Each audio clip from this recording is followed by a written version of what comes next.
Padahal Quran mengatakan al-jannatu tahta aqdamil ummahat, surga di bawah telapak kaki ibu. Hadis ini bisa kita artikan macam-macam. Pertama, anak tidak akan mendapat kebahagiaan tanpa ridho daripada ibunya. Kedua, ibu adalah wanita agung yang harus ditaati. Ketiga, neraka atau surga anak bergantung kepada ibu, bagaimana dia mewarnai anak. Kalau ibunya cuek-cuek saja sama anaknya, dan sering jadi contoh klasik, kalau anak ayamnya beduk maghrib belum pulang, satu RT dicariin, hansip diundang, kalau perlu dan ramil dilaporin. Saudara-saudara kaum muslimin rahimakumullah, terutama ibu-ibu yang saya hormati, jadi peranan yang pertama wanita sebagai seorang istri. Yang kedua, wanita sebagai ibu. Ini juga sangat besar pengaruhnya dalam membentuk generasi masa yang akan datang. Bapak, oleh karena kesibukan tugasnya, tentu lebih banyak di luar rumah. Yang nyaris 24 jam di rumah itu ibu. Bagaimana dia merawat anaknya, bagaimana dia menaruh perhatian terhadap anaknya, bagaimana ia melimpahkan kasih sayang kepada anak-anaknya, akan membentuk kepribadian anak dan artinya membentuk generasi yang akan datang. Kalau seorang ibu sudah cuek-cuek saja kepada anaknya, padahal Quran mengatakan al-jannatu tahta aqdamil ummahat, surga di bawah telapak kaki ibu. Hadis ini bisa kita artikan macam-macam. Pertama, anak tidak akan mendapat kebahagiaan tanpa ridho daripada ibunya. Kedua, ibu adalah wanita agung yang harus ditaati. Ketiga, neraka atau surga anak bergantung kepada ibu, bagaimana dia mewarnai anak. Kalau ibunya cuek-cuek saja sama anaknya, dan sering jadi contoh klasik, kalau anak ayamnya beduk maghrib belum pulang, satu RT dicariin, hansip diundang, kalau perlu dan ramil dilaporin. Tapi kalau anak gadisnya jam 12 tengah malam belum pulang, ibu tenang-tenang saja, Pak. Tidak tergerak dan tidak tertarik hatinya. Ya tentu tidak semua. Kalau sudah begitu, bukankah hakikatnya ibu sudah menciptakan neraka buat anaknya sendiri?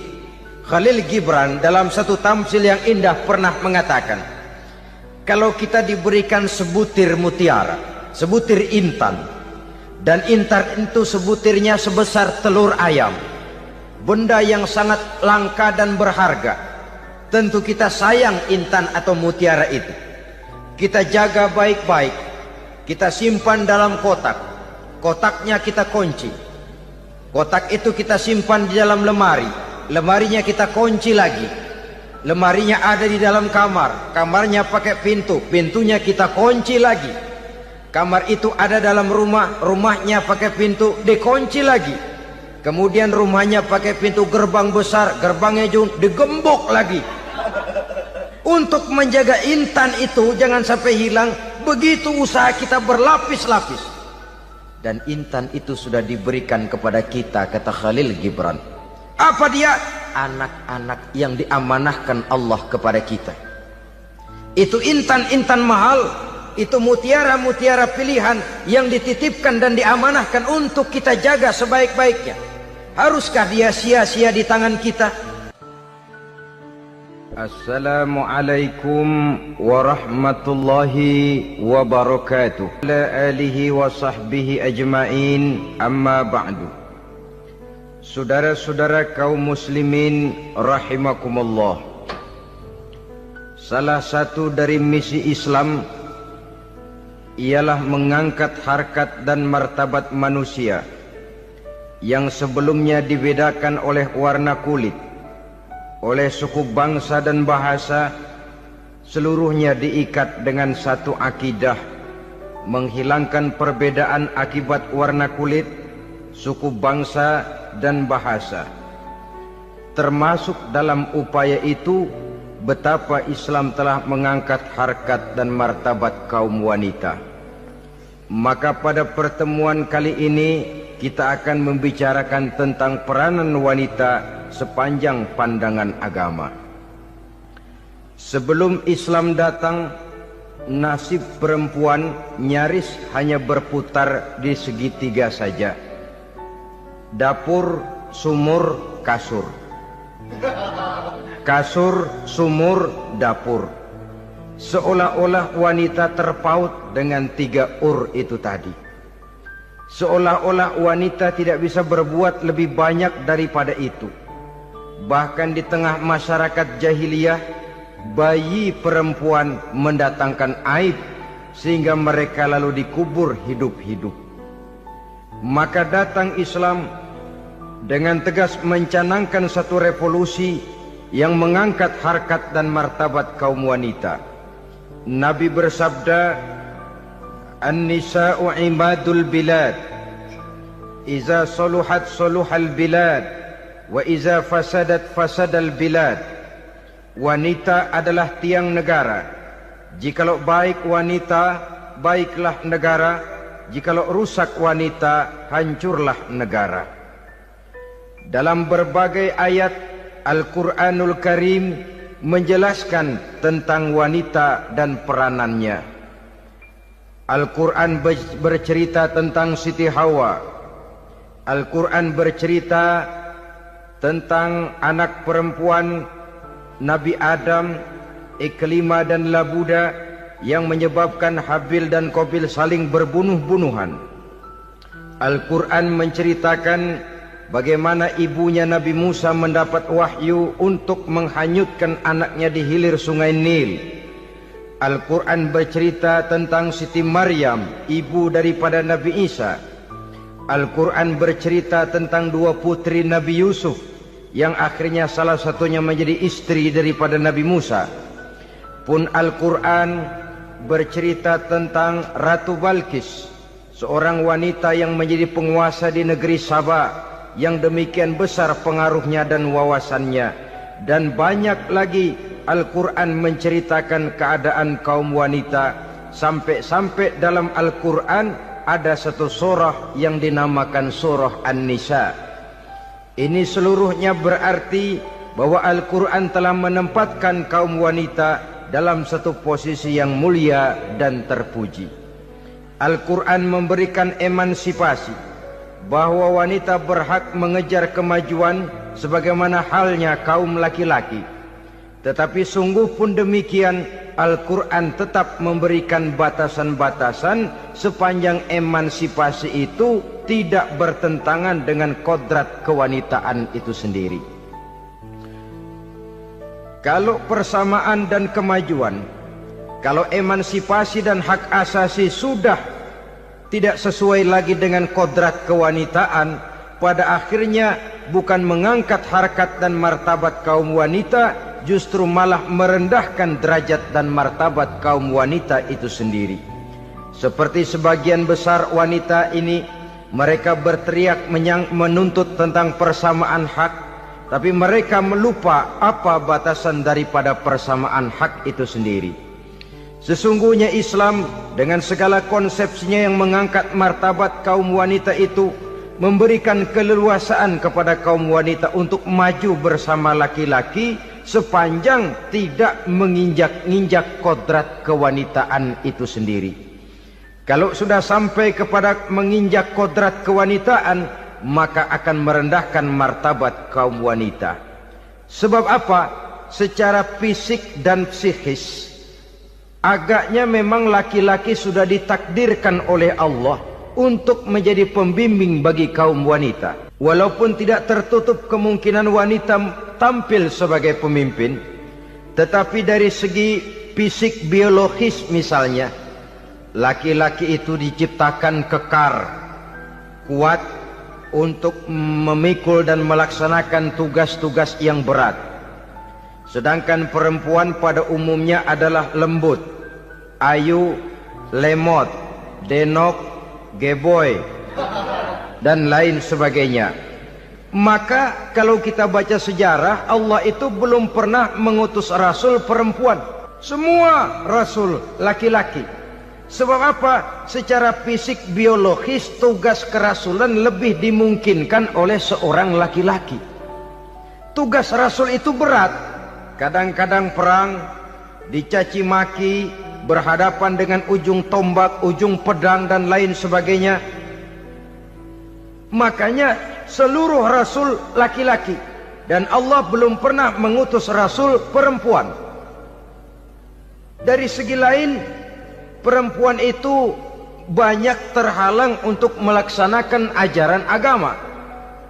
Misalnya 1 minggu dalam sebulan perempuan itu terkena cuti khusus, mengalami masa menstruasi, tidak sholat, tidak puasa, tidak melaksanakan ajaran agama yang tidak dibolehkan pada saat menstruasi itu. Kalau ada rasul perempuan, lalu saat malaikat akan menyampaikan wahyu, kebetulan rasulnya sedang wah, itu bisa balik-balik lagi malaikat Jibril ke langit itu. Mau turun nyampein wahyu, balik lagi ke atas, ditegur, kenapa balik lagi Jibril? Rasulnya lagi head.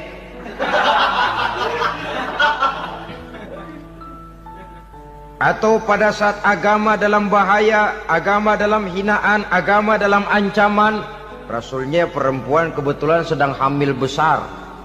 Apa lalu perang ditunda? Pengumuman perang ditunda saja sampai rasul melahirkan. Tentu lebih tidak mungkin lagi. Secara fisik biologis laki-laki lebih memungkinkan untuk melaksanakan tugas kerasulan ini. Maka seluruh rasul yang diutus Allah adalah laki-laki. Saudara hadirin yang saya muliakan, sungguh pun demikian Islam itu mengangkat martabat wanita sedemikian tinggi sebagai tiang negara yang menentukan jatuh dan bangunnya negara, yang ikut mewarnai bahkan menjadi warnanya suatu negara. Walaupun peranannya memang tidak begitu kelihatan, tapi sesungguhnya amat sangat menentukan. Oleh karenanya secara umum emansipasi yang digariskan oleh Islam, emansipasi yang tidak bertentangan dengan kodrat kewanitaan di berbagai aspek kehidupan. Kalau sekarang emansipasi ini kelihatannya sudah salah pasang, salah kaprah. Bahkan belum lama kita menyaksikan bagaimana ada binaragawati. Di zaman sekarang perempuan sudah mulai angkat besi. Saya mulai mikir kalau perempuan sudah pada angkat besi, ini sudah tanda suaminya udah dekat dibanting-bantingin ini. Tahun-tahun mendatang mungkin akan menyusul perempuan mulai narik becak.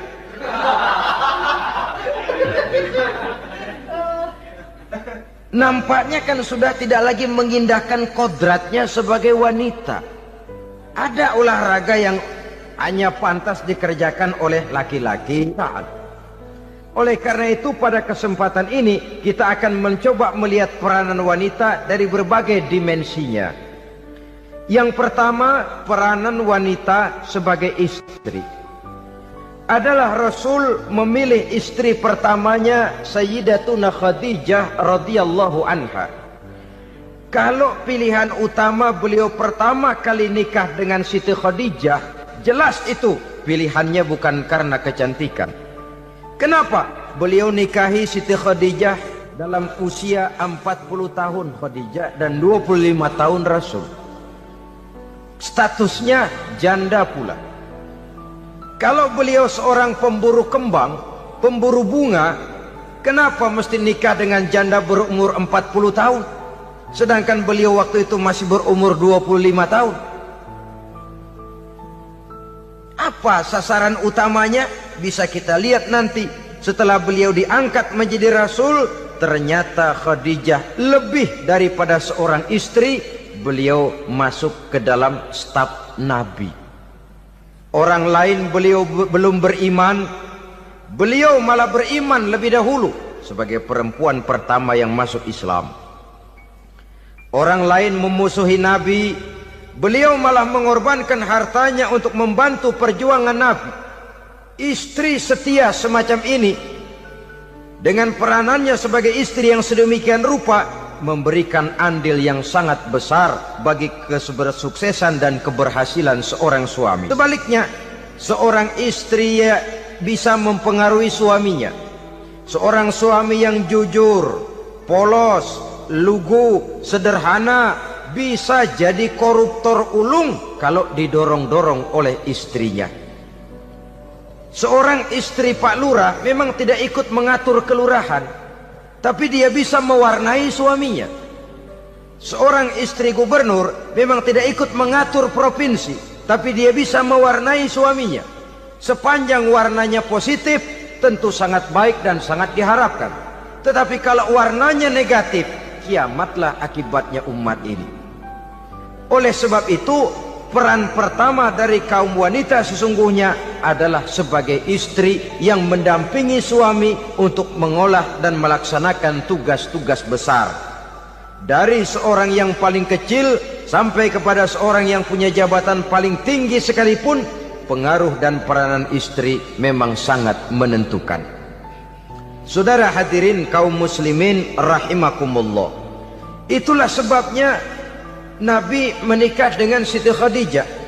Dan lebih dari itu, sebelum menikah dengan Nabi, Siti Khadijah itu sudah terkenal sebagai pengusaha wanita, business girl kalau bahasa sekarang ini. Bahkan jaringan-jaringan bisnisnya tidak hanya Mekah saja, tidak hanya antar kota, bahkan sudah antar negara, dari Mekah ke Syam, dari Mekah ke Madinah dan lain sebagainya, yang bahkan kita tahu Rasul pada mulanya pun ikut membantu perdagangannya Siti Khadijah radhiyallahu anha ini.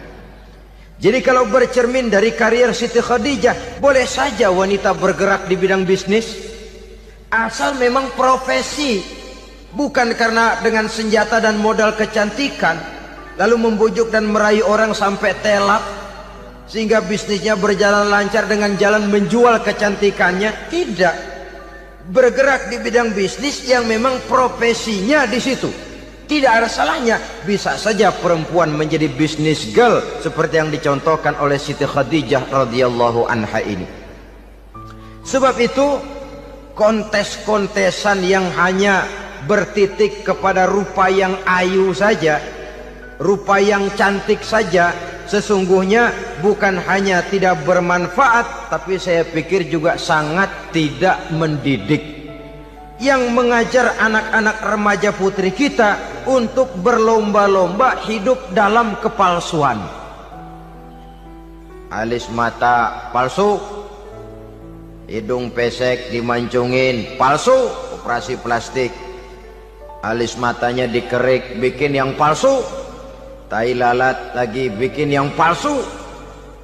Gincu bibir dimerahin, palsu. Seluruhnya hidup dalam kepalsuan.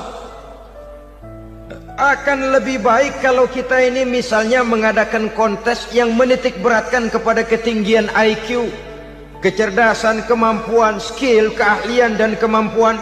Tidak hanya dititik beratkan kepada rupa yang ayu dan cantik semata-mata. Sebab di samping manfaatnya diragukan, juga sangat tidak mendidik buat generasi yang akan datang. Terutama ibu-ibu, peran utama wanita sesungguhnya adalah sebagai istri mendampingi suami dalam melaksanakan tugas-tugas besar. Satu hari, serombongan ibu-ibu pernah datang menghadap Rasul mengajukan satu resolusi, protes kalau bahasa kita sekarang. Ya Rasul, ada apa bu? Kalau laki-laki sih enak. Enak bagaimana? Iya, kalau orang laki-laki sholat, perempuan sholat. Laki-laki puasa, perempuan puasa. Laki-laki pergi haji, perempuan pergi haji. Laki-laki menuntut ilmu, perempuan bisa menuntut ilmu. Tapi kalau laki-laki pergi jihad, perang membela agama, kami perempuan tidak bisa ikut jihad perang di medan pertempuran. Padahal pahala jihad sangat besar dan kami ingin mendapat pahala jihad. Tidak adil kalau begini ya Rasul, izinkan kami pergi jihad. Ini perempuan di zaman Rasul, kalau ada kebaikan tidak bisa ikut, rasanya rugi bukan main, lalu protes. Apa jawab Rasul? Beliau senyum, ibu-ibu jangan khawatir. walaupun ibu-ibu tidak maju ke medan perang, ada ibadah yang pahalanya sama dengan pahala jihad itu. Apa ya Rasul? Beliau menjawab, jihadukunna fi baitikunna. Jihadnya ibu-ibu, jihadnya kaum wanita adalah di rumah tangganya sebagai istri. Memasak makanan suaminya, mencuci pakaian istrinya, mengasuh, merawat dan membesarkan anak-anaknya, itu seluruhnya bagian daripada ibadah yang pahalanya tidak kurang dengan pahala jihad. Kenapa? Al-Quran itu memberikan sesuatu sesuai dengan kedudukannya. Kalau perempuan pergi perang jihad membela agama, musuhnya laki semua, kayak apa perangnya? Itu musuhnya bisa nggak mau pakai pedang, perangnya udah gulat aja udah. Sehingga Rasul lalu memberikan satu jalan keluar yang membuat wanita-wanita itu lega. Jihadukunna fi baitikunna. Ibu-ibu sih tidak usah khawatir, jihad ibu adalah di rumah tangga ibu-ibu semua. Sejak bangun tidur sampai tidur kembali, nyaris kaum ibu itu 24 jam pekerjaannya. Sebagai istri, dia melaksanakan jihad di rumah tangganya. Peranan wanita yang pertama adalah sebagai istri, yang walaupun tidak kelihatan dan menonjol seperti halnya laki-laki, tapi sangat mewarnai, bahkan menjadi warna dari tugas apapun yang dihadapi oleh suaminya. Dulu ada seorang orator, kalau pidato hebat bukan main. Kalau dia bernada gembira, semua orang senyum. Kalau dia bercerita tentang sesuatu yang sedih, satu masjid orang nangis. Orang tanya kepadanya, Pak, bisa pidato begitu hebat, siapa yang bikin? Ya saya sendiri. Istrinya dari belakang bilang, tidak, yang bikin pidatonya hebat saya. Kata suaminya, mana bisa, saya, kata istrinya. Kalau saudara tidak percaya, tunggu Jumat depan, dia khutbah Jumat, saya akan bikin khutbahnya tidak hebat, kata istrinya. Sudah hari Rebo, siap-siap mau bikin konsep khutbah, baru mau nulis, datang istrinya, Bang, tolong pegangin anak, saya mau ke warung. Mau bikin konsep lagi, kata istrinya, Bang, tolong ini, tolong itu, tolong ini. Sampai mau berangkat khutbah Jumat, khutbah belum selesai dibikin. Begitu naik mimbar, kehabisan bahan. Sudah 10 menit masih ama ba'du. Ini yang dengar heran, ini orang kok bicaranya bisa cuma amat sama badu saja. Di situ kelihatan saudara-saudara betapa peran serta istri yang walaupun tidak kelihatan oleh pandangan mata yang zahir, tapi teramat sangat menentukan. Sekali lagi, tidak ada seorang suami bisa sukses jadi apapun dia tanpa peran serta istrinya di rumah. Tidak ada kemajuan yang bisa diperoleh kalau tidak karena peran serta istrinya di rumah. Tidak ada kesuksesan yang bisa diraih tanpa keikutsertaan daripada istrinya di rumah. Walaupun suaminya yang dikenal orang, suaminya yang dipuji orang, suaminya yang disanjung orang, bagian besar tetaplah saham dan andil daripada istrinya yang di rumah itu. Ini makna an-nisa imadul bilad. Wanita adalah tiang negara. Jikalau baik wanita, baik negara. Jikalau rusak wanita, hancur negara. Karena wanita, negeri Salba menjadi terkenal tentram, aman, wawasan politiknya luas. Seorang semacam Cleopatra bisa menaklukkan Julius Caesar. Dan begitu selanjutnya. Banyak cerita-cerita betapa wanita yang berperan di belakang layar ini bahkan bisa menggoyangkan negara. Bahkan yang paling dekat saja contoh dengan kita, Senator Gary Hart. Saudara masih dengar tentu itu. Betapa harus terpaksa mengundurkan diri dari pencalonan presiden Amerika karena kasusnya dengan Donna Rice itu, dengan hostess itu. Betapa di sini seorang perempuan atau seorang wanita sanggup membongkar seseorang yang punya masa depan ceria untuk menuju kursi kepresidenan dari suatu negara adidaya seperti Amerika, bisa gagal berantakan karena skandalnya itu. Apa penyebabnya? Wanita. Tapi wanita juga bisa menyebabkan menjadi cambuk majunya laki-laki. Wanita juga bisa menghancurkan dan mengubur laki-laki. Saudara hadirin yang saya muliakan, ia memang kelihatannya makhluk yang lemah, tapi di balik kelemahannya itu sesungguhnya dia bisa menelan laki-laki yang bagaimanapun besarnya. Saudara-saudara kaum muslimin rahimakumullah, terutama ibu-ibu yang saya hormati, jadi peranan yang pertama wanita sebagai seorang istri. Yang kedua, wanita sebagai ibu. Ini juga sangat besar pengaruhnya dalam membentuk generasi masa yang akan datang. Bapak, oleh karena kesibukan tugasnya, tentu lebih banyak di luar rumah. Yang nyaris 24 jam di rumah itu ibu. Bagaimana dia merawat anaknya, bagaimana dia menaruh perhatian terhadap anaknya, bagaimana ia melimpahkan kasih sayang kepada anak-anaknya, akan membentuk kepribadian anak dan artinya membentuk generasi yang akan datang. Kalau seorang ibu sudah cuek-cuek saja kepada anaknya, padahal Quran mengatakan al-jannatu tahta aqdamil ummahat, surga di bawah telapak kaki ibu. Hadis ini bisa kita artikan macam-macam. Pertama, anak tidak akan mendapat kebahagiaan tanpa ridho daripada ibunya.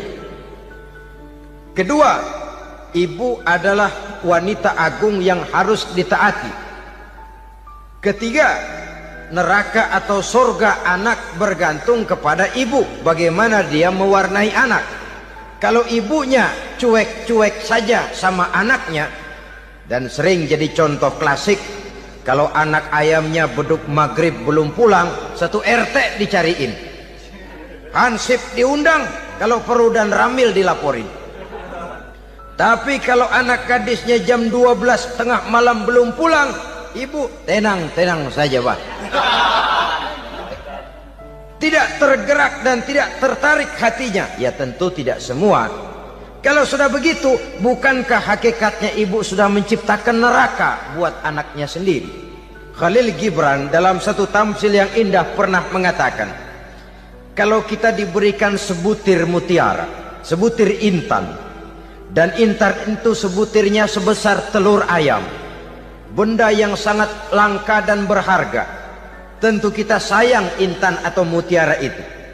Kita jaga baik-baik, kita simpan dalam kotak, kotaknya kita kunci, kotak itu kita simpan di dalam lemari, lemarinya kita kunci lagi, lemarinya ada di dalam kamar, kamarnya pakai pintu, pintunya kita kunci lagi, kamar itu ada dalam rumah, rumahnya pakai pintu, dikunci lagi, kemudian rumahnya pakai pintu gerbang besar, gerbangnya juga digembok lagi.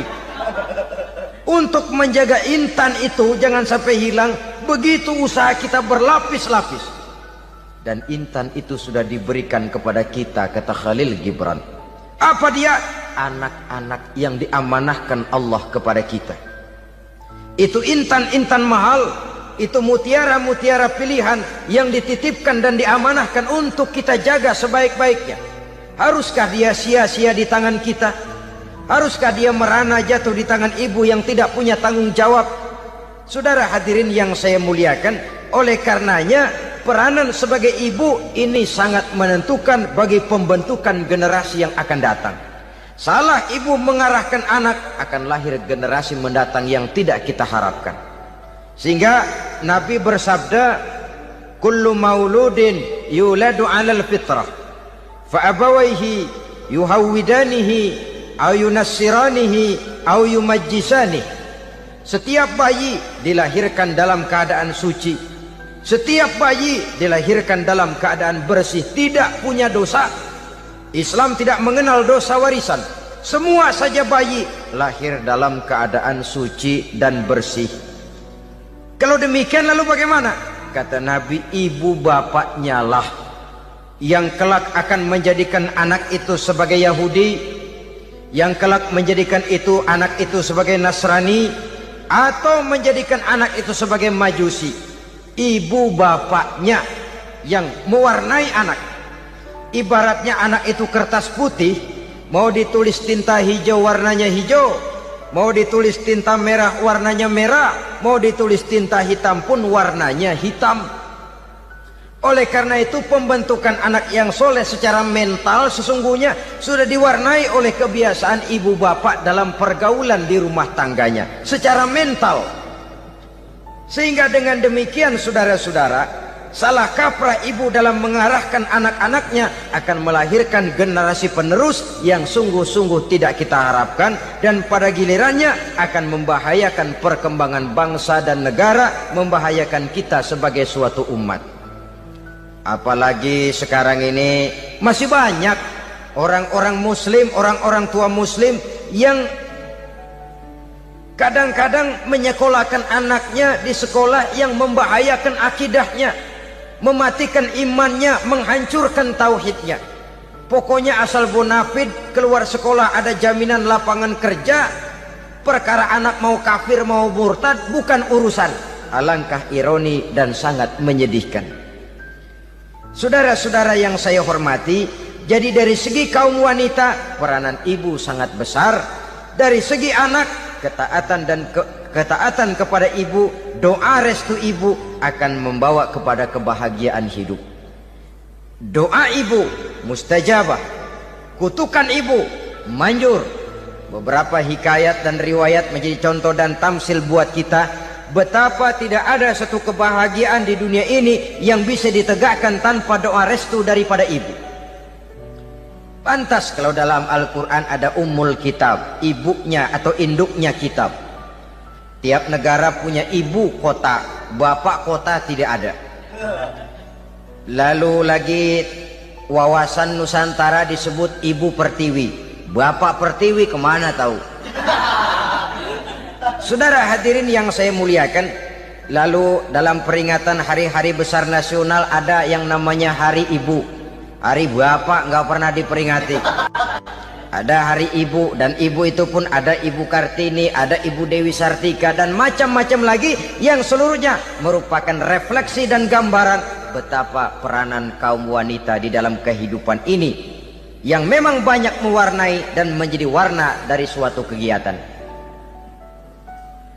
Saudara-saudara kaum muslimin rahimakumullah, apabila yang pertama tadi kita melihat peranan kaum wanita sebagai istri, betapa ia berpengaruh besar dalam ikut menunjang keberhasilan dan kesuksesan suaminya. Kemudian pada peranannya yang kedua, wanita sebagai ibu di rumah tangga, betapa ia ikut membentuk, mempengaruhi, mewarnai dan membimbing kepribadian anak sebagai generasi penerus. Maka pada peranan yang ketiga ini kita akan melihat wanita sebagai social agent, sebagai penggerak kegiatan sosial di berbagai bidang kehidupan. Apakah itu bernama majelis taklim, apakah itu bernama perkumpulan dan yayasan-yayasan kemanusiaan, organisasi-organisasi yang bergerak di bidang pendidikan, bahkan di zaman sekarang bukan hanya menjadi penggerak sosial, bahkan sudah banyak kaum wanita yang menggerakkan satu bangsa. Dunia mengenal Margaret Thatcher, dunia mengenal Indira Gandhi, dunia mengenal Bandara Naike, dunia mengenal Corazon Aquino, dunia mengenal Golda Meir dulu itu dari Israel. Dunia mengenal Imelda Marcos yang ambisius, tapi yang kemudian melangkah kepada jalan yang negatif dari tujuan semula. Ini bukan hanya sekedar social agent, tapi bahkan sudah mengarah kepada menggerakkan dan mewarnai suatu bangsa. Islam membuka pintu ke arah itu. Wanita duduk dan berfungsi sebagai social agent, mengurus berbagai macam perkumpulan yang bertujuan kepada kebajikan, menyantuni yatim piatu, memelihara kesehatan, menyayangi binatang, memelihara kelestarian lingkungan dan lain sebagainya. Islam membukakan pintu sepanjang peranan sebagai istri dan sebagai ibu tidak diabaikan. Ini sebab yang utama. Salah seorang perempuan, kaum wanita, kalau terlalu aktif berorganisasi, terlalu aktif bermasyarakat, terlalu aktif dalam berbagai macam perkumpulan, lalu melupakan tugas utamanya sebagai istri dari suaminya, sebagai ibu dari anak-anaknya. Ibu asik rapat sana, rapat sini. Anak tidak pernah diajak rapat. Akhirnya si anak bikin perkumpulan sendiri, rapat menurut versi mereka. Sehingga akibatnya yang timbul anak merasa kurang diperhatikan oleh ibunya. Ngaji bagus, tapi kalau sepanjang hari ngaji saja, suami pulang mau makan tidak ada makanan, mau berganti pakaian belum lagi diteriskan pakaiannya, tentu ini melupakan fungsi yang utama. Kegiatan sosial, kegiatan di organisasi adalah jadwal kegiatan setelah fungsi sebagai istri dari suami, sebagai ibu dari anak-anak dilaksanakan dengan sebaik-baiknya. Bukan tidak baik ngaji, kalau dari ngaji ke ngaji saja. Bangun tidur ngaji, jam 7 ngaji, berangkat jam 11. Sholat zuhur berangkat ngaji lagi, pulang sore, malam ngaji lagi. Suami tidak terurus, anak-anak pun terbengkalai, rusaklah rumah tangga. Dan bukankah satu bangsa terdiri dari satu tatanan masyarakat, dan tatanan masyarakat yang paling kecil bernama keluarga. Keluarga merupakan unit dari masyarakat, unit yang terkecil, dan keluarga terdiri dari pribadi-pribadi yang merupakan bapak, ibu, dan anak-anak. Sehingga masyarakat bangsa yang baik terdiri dari masyarakat yang baik. Masyarakat yang baik tersusun dari keluarga-keluarga yang baik, dan keluarga yang baik akan muncul dari pribadi dan individu yang baik. Pribadi dan individu yang baik yang sadar mana kewajiban yang primer, mana kewajiban yang sekunder. Sebagai social agent, dia lalu mawas diri dengan tetap mempertimbangkan kodrat kewanitaannya itu tadi. Saya ikut prihatin kalau ada perempuan main sepak bola. Dan saya yakin betul kalau perempuan main sepak bola, yang nonton pasti bukan nonton bola. Ya mungkin bola juga, tapi bola yang mana?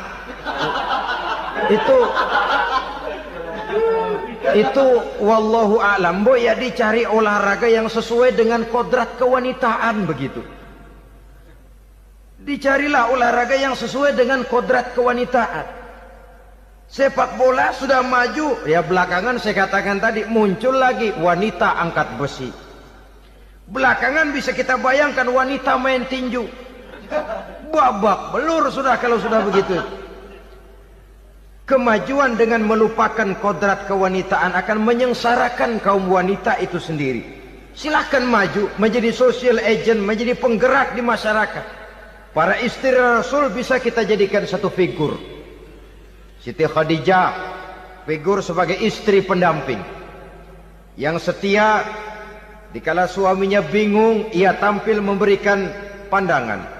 Dikala suaminya bingung, ia memberikan tanggapan. Dikala suaminya dimusuhi orang, ia menampakkan kesetiaannya. Kau tidak sendiri bang, aku di sisimu. Dikala jiwanya gelisah ketika pertama kali menerima wahyu berhadapan dengan malaikat Jibril, Khadijah yang menghibur. Kalla ma yukhzikallahu abada. Tidak apa-apa bang, Allah tidak akan menyusahkan kau untuk selamanya. Tenang sajalah, tenang. Abang orang baik-baik, Allah tidak akan menyengsarakan abang. Peran sebagai istri. Dan Rasul mantap. Sehingga bertahun setelah Khadijah wafat, selalu terkenang dan dikenang oleh Rasul. Pernah satu saat beliau itu seperti orang melamun. Aisyah tanya, kok seperti ngelamun bang? Iya, kata Rasul, saya seperti mendengar suara terompahnya Khadijah di surga. Padahal Khadijah sudah lama wafat. Aisyah mendengar itu rada sedikit manyun. Kata Aisyah, bang cukup sekali ini saja, jangan sebut-sebut lagi nama itu ya. Cemburu rupanya. Ya soal cemburu sih nggak bini Nabi, nggak bini kita, namanya cemburu. Perempuan mesti ada. Apa jawab Rasul? Ya Humairah, Aisyah, haruskah saya melupakan seseorang yang dikala orang lain memusuhi saya, dia mati-matian membela saya. Dikala orang lain mau membunuh saya, dikorbankan hartanya untuk membantu perjuangan saya. Mestikah saya melupakan orang yang begitu baik? Tidak, Aisyah. Sepanjang nafas masih ada, sepanjang itu saya tidak akan bisa melupakan Khadijah sayang. Peran sebagai istri Khadijah ini, peran sebagai istri. Suaminya bingung, istrinya memberikan hiburan. Kadang kan tidak, suami bingung, istri bingungan lagi. Ya sudah, mari ramai-ramai kita bingung sudah. Bukan mencari jalan keluar, yang sudah bingung malah ditambahin bingung lagi. Saudara hadirin yang saya hormati, lalu figur Siti Aisyah, muda, cantik, kreatif, cerdas. Kalau bahasa sekarang barangkali wanita karier ini. Ini figur-figur loh. Jadi punya keistimewaan masing-masing, sehingga ada pilihan. Ya tentu orang mencari istri itu kan karena ada dasar pilihan. Mungkin rupanya kurang menarik tapi akhlaknya bagus. Mungkin akhlaknya sedang-sedang saja tapi potongannya cakep. Masih ada pilihan. Sudah potongan jelek, akhlak bejat. Emangnya lu milih merem tempo hari ya?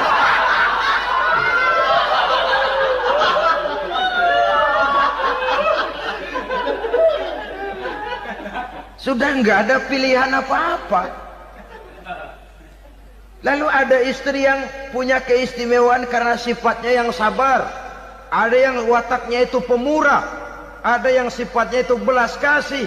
Pendeknya, dari istri-istri Rasul kita bisa menemukan figur-figur wanita teladan.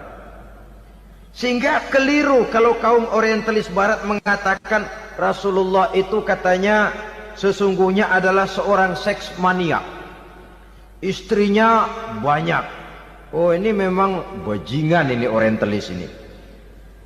Kalau Rasulullah itu seorang seks mania, tentu yang dinikahinya itu pertama jelas gadis semua, yang kedua tentu cantik-cantik semua. Dari istri-istri beliau yang dikawininya dalam keadaan gadis cuma Siti Aisyah. Selebihnya janda.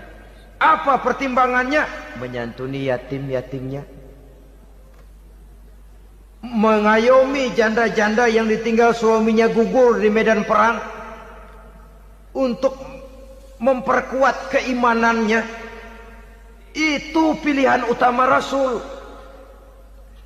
Kita sekarang ini ya ngakunya sih ikut sunnah Rasul, cuma sunnahnya urusan kawin melulu. Ada duit sedikit, kawin maning, kawin maning. Ditanya orang kenapa kawin melulu, sih mas sunnah Rasul. Bukan main. Kalau sudah urusan kawin pahlawan betul sunnah Rasul. Padahal kawin lagi dalam Islam itu sungguh pun boleh, tapi tidak diperintah. Tidak diperintah, memang cuma boleh. Itu kalau dalam pesawat itu cuma semacam emergency exit lah ya. Yang tidak boleh sembarang waktu bisa dibuka. Kalau memang sanggup berlaku adil, tafadhol. Kalau tidak, satu juga nggak habis. Lagian saya kira perempuan itu kan cuma perbedaan rupa saja, perbedaan selera saja. Seperti singkong dengan sate, bedanya kan cuma di tenggorokan. Kalau sudah masuk ke perut, kenyangnya kan sama. Perempuan cuma berbeda dalam selera, rasanya barangkali ya, barangkali.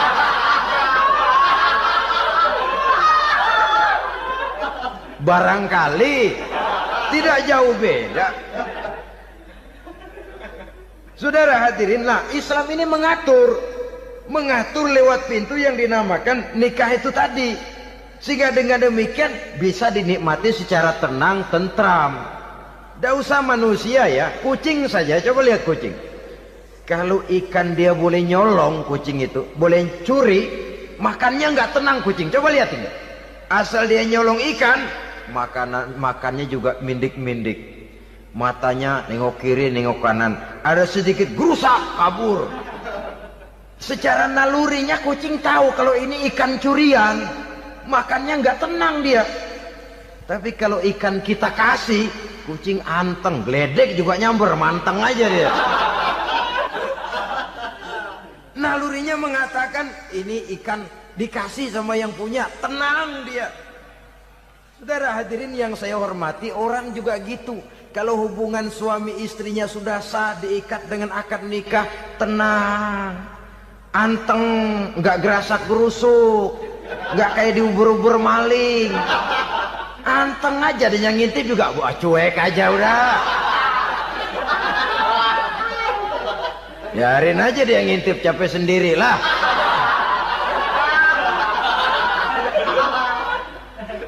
Tapi kalau nyuri-nyuri, coba lihat dah. Mana di kebun banyak nyamuk, Hansip mukul tiang listrik, dia yang bingung. Islam ini sesungguhnya memudahkan jalan, saudara-saudara. Jadi sebagai social agent, wanita bisa berperan untuk itu. Apalagi untuk hal-hal yang menyangkut wawasan kemanusiaan, di mana kaum wanita karena emosinya lebih tinggi daripada kaum laki-laki, dia sangat peka terhadap masalah-masalah yang menyangkut kemanusiaan. Hatinya mudah tergugah, perasaannya cepat terenyuh. Dengan penderitaan dia cepat tergugah. Dia bisa menjadi social agent tanpa harus melupakan fungsi utama sebagai istri dan sebagai ibu dari anak-anaknya, sebagai istri dari suaminya.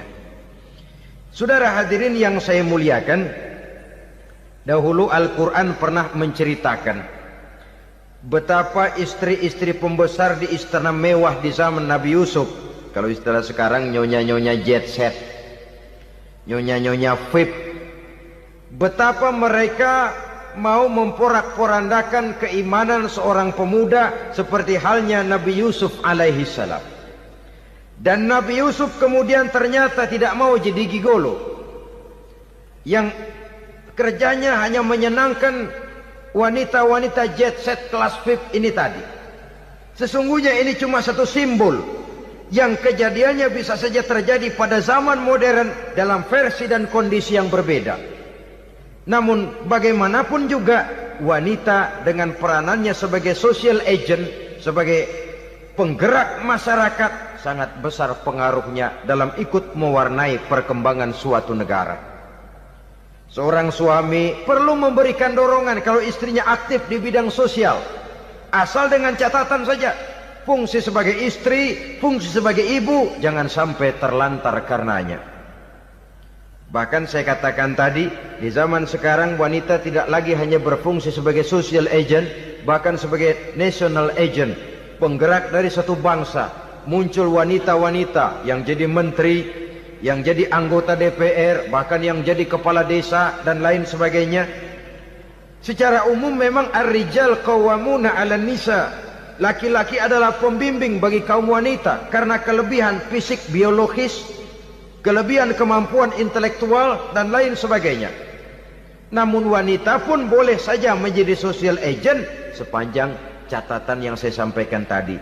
Jangan sampai melupakan kodrat kewanitaan, jangan sampai mengalahkan fungsi sebagai istri dari suaminya, sebagai ibu daripada anak-anaknya.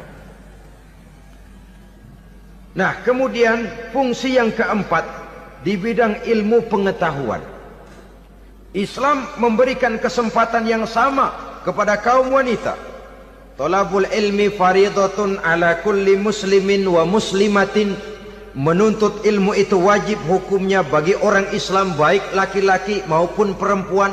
Sampai dibentuk kalimat pengecua khusus ini, muslimin wa muslimatin, bagi muslim laki-laki, bagi muslim perempuan. Dan alhamdulillah, kalau dulu di zaman Raden Ajeng Kartini, nasib perempuan berada di balik pintu yang digembok rapat-rapat, siklusnya berputar cuma sumur, dapur, kasur, kasur, sumur, dapur, dapur, sumur, kasur. Melingkar di situ-situ saja peranan kaum wanita. Memberontak jiwa Raden Ajeng Kartini, menuntut persamaan bahwa wanita berhak maju sama dengan laki-laki. Entah Islam sejak 14 abad yang lalu sudah mencanangkan ini, menuntut ilmu wajib bagi laki-laki dan perempuan beragama Islam. Orang Islam baik dia laki-laki, baik dia perempuan, wajib menuntut ilmu.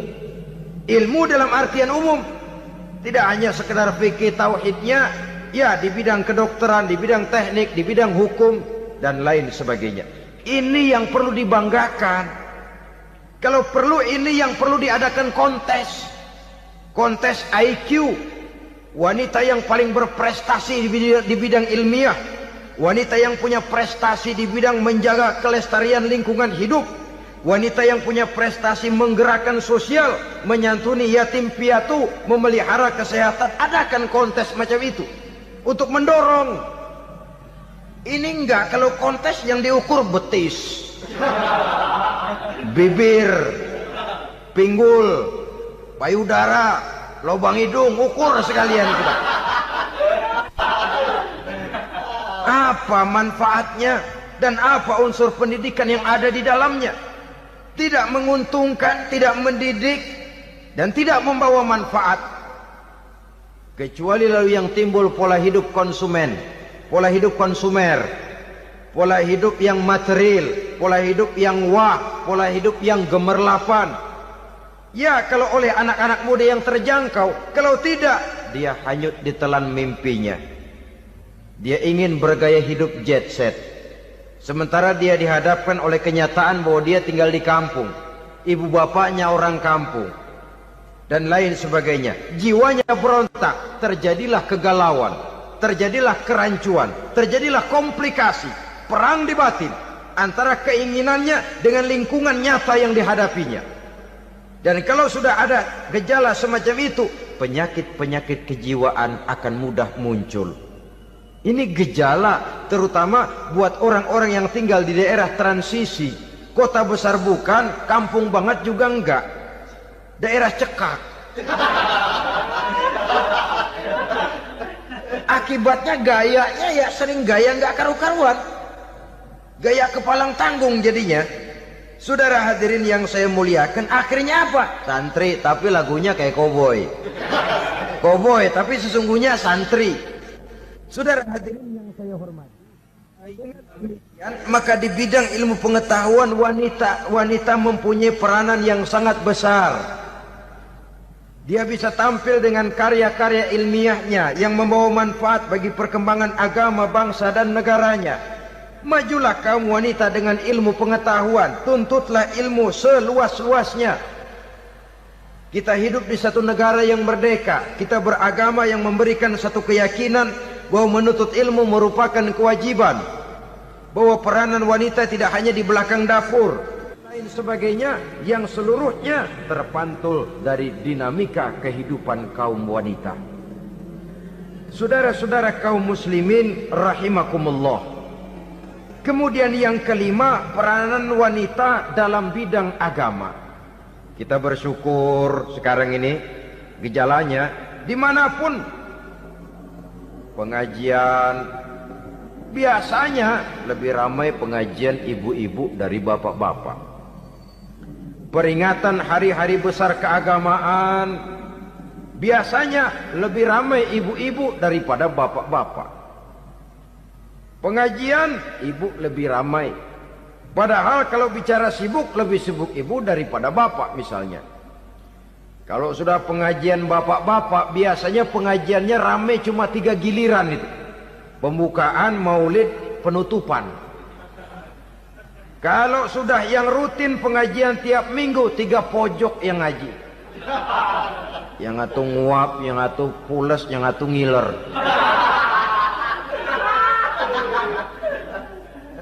Saudara hadirin yang saya muliakan, ada badan kontak majelis taklim yang merupakan wadah daripada kegiatan ibu-ibu. Ada Ittihadul Muballighat, Persatuan Muballighat. Ada persatuan para asatiza, dan macam-macam lagi peranan ibu-ibu di dalam kehidupan beragama. Tapi sesungguhnya harus dimulai dari bagaimana si ibu mewariskan jiwa agama kepada anak-anaknya di rumah tangganya. Kalau itu gagal, dia mau melangkah ke masyarakat, dia sudah gagal sejak awal sesungguhnya. Keberhasilannya dia menata masyarakat akan mengakibatkan dia nanti bernasib seperti Nabi Nuh. Berhasil mengajak beberapa orang kafir mengikuti ajarannya, tapi gagal mengislamkan putranya sendiri Kan'an.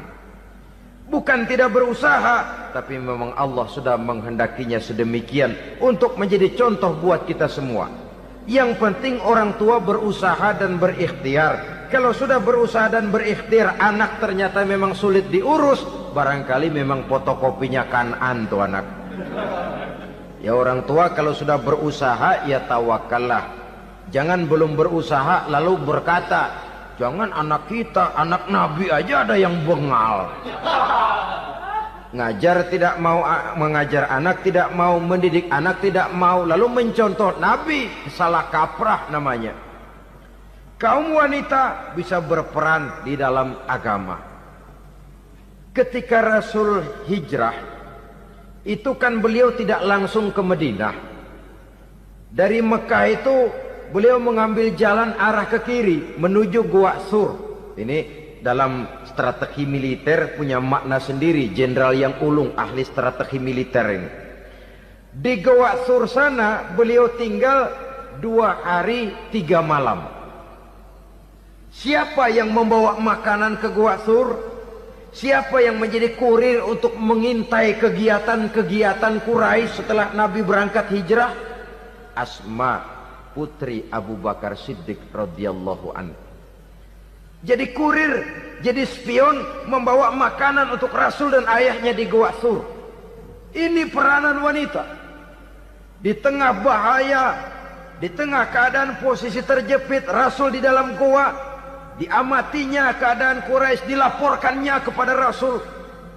Jasa seorang wanita bernama Asma, putri dari Abu Bakar Siddiq radhiyallahu anhu. Rabi'atul Adawiyah, seorang sayyidah sufiyah, ahli tasawuf yang terkenal dengan ajaran cintanya kepada Tuhan. Dia bisa menjadi tokoh wanita dalam gerakan sufi oleh karena kegiatannya di bidang agama, dalam arti mujahadahnya kepada Allah Subhanahu wa taala. Dia korbankan bagian besar daripada hidupnya untuk mengabdi kepada Allah. Setelah suaminya meninggal, seumur hidup dia tidak pernah nikah lagi. Bukan tidak cantik, cantik. Bukan tidak ada yang mau, banyak yang meminang. Bahkan diantaranya termasuk Sufyan Tsauri, seorang tokoh juga, pernah mencoba meminang beliau. Kata Sufyan, Rabi'ah, bagaimana? Kamu kan janda? Iya. Lalu, lah saya kan duda. Jadi bagaimana? Daripada kita masing-masing sendiri-sendiri kan lebih baik kita join. Maksud kamu apa? Saya mau meminang kamu. Boleh? Tapi mas kawinnya saya minta engkau jawab 4 pertanyaan saya. Kalau bisa, diri saya seutuhnya saya berikan kepada kamu. Kalau tidak, tidak usah saja. In ajabtani fi 4 masail fa ana laka. Kalau engkau sanggup menjawab 4 pertanyaan saya, seluruh diri saya bulat-bulat saya serahkan kepada kamu. Yang pertama, Sufyan, semua orang kan bakalan mati. Iya. Ya soal mati sih sama, mati. Cuma hakikat mati kan lain-lain. Ada yang matinya itu husnul khatimah. Mati baik di akhirnya. Lagi ngaji, mati. Lagi baca Quran, mati. Lagi sholat, mati. Lagi dengar ceramah, mati.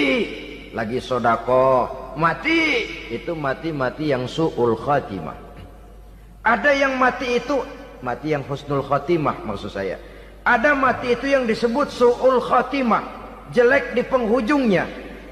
Lagi nyekek botol, mampus. Lagi banting kartu, plak plak, habis. lagi makan riba mati, lagi zina mati, lagi nipu mati. Kira-kira kalau saya nanti mati su'ul khotimah apa husnul khotimah? Loh, saya nggak tahu, kamu mati saja belum. Tidak bisa kamu jawab, tidak bisa. Yang kedua, setelah mati kita masuk ke alam kubur. Di kubur kita akan dapat nikmat kubur atau azab kubur. Hari itu kira-kira saya dapat nikmat apa dapat azab? Saya tidak tahu. Di padang mahsyar setelah ditimbang kita dapat kitab di tangan kanan kalau baik, di tangan kiri atau dari belakang kalau jahat. Hari itu saya dapat kitab di tangan kiri apa tangan kanan? Saya nggak tahu. Yang keempat, orang akan lewat di atas sirat. Yang selamat sampai surga, yang celaka sampai ke neraka. Kira-kira saya yang selamat apa yang celaka? Wah, kata Sofyan, gua nggak tahu, udah butak dah lempangan itu deh. Kalau kau tidak tahu Sofyan, tidak bisa jawab 4 pertanyaan ini, maaf saja, lamaranmu saya tolak dan saya tidak akan nikah. Ini yang saya khawatir. Maka dia terkenal sebagai Sayyidah Sufiyah, tokoh wanita dalam dunia sufi. Dan artinya wanita bisa berperan banyak dalam bidang agama, sebagai pengasuh majelis taklim, sebagai pengasuh yatim piatu, sebagai gerakan-gerakan keagamaan yang positif dan lain sebagainya. Ini dimungkinkan karena Islam menunjang harkat dan martabat kaum wanita. Maka majulah kaum wanita Islam Indonesia dengan tetap menjaga kodrat kewanitaannya. Inilah yang kita sampaikan pada kesempatan ini. Terima kasih atas segala perhatian. Mohon maaf atas segala kekurangan. Wassalamualaikum warahmatullahi wabarakatuh. Bapak-bapak, ibu-ibu, saudara-saudara kaum muslimin rahimakumullah. Setiap orang menginginkan kebahagiaan dan tidak seorang pun menginginkan kesengsaraan dalam kehidupan ini. Namun nyatanya tidak setiap orang yang ingin bahagia mengetahui jalan yang harus ditempuhnya untuk sampai kepada kebahagiaan itu.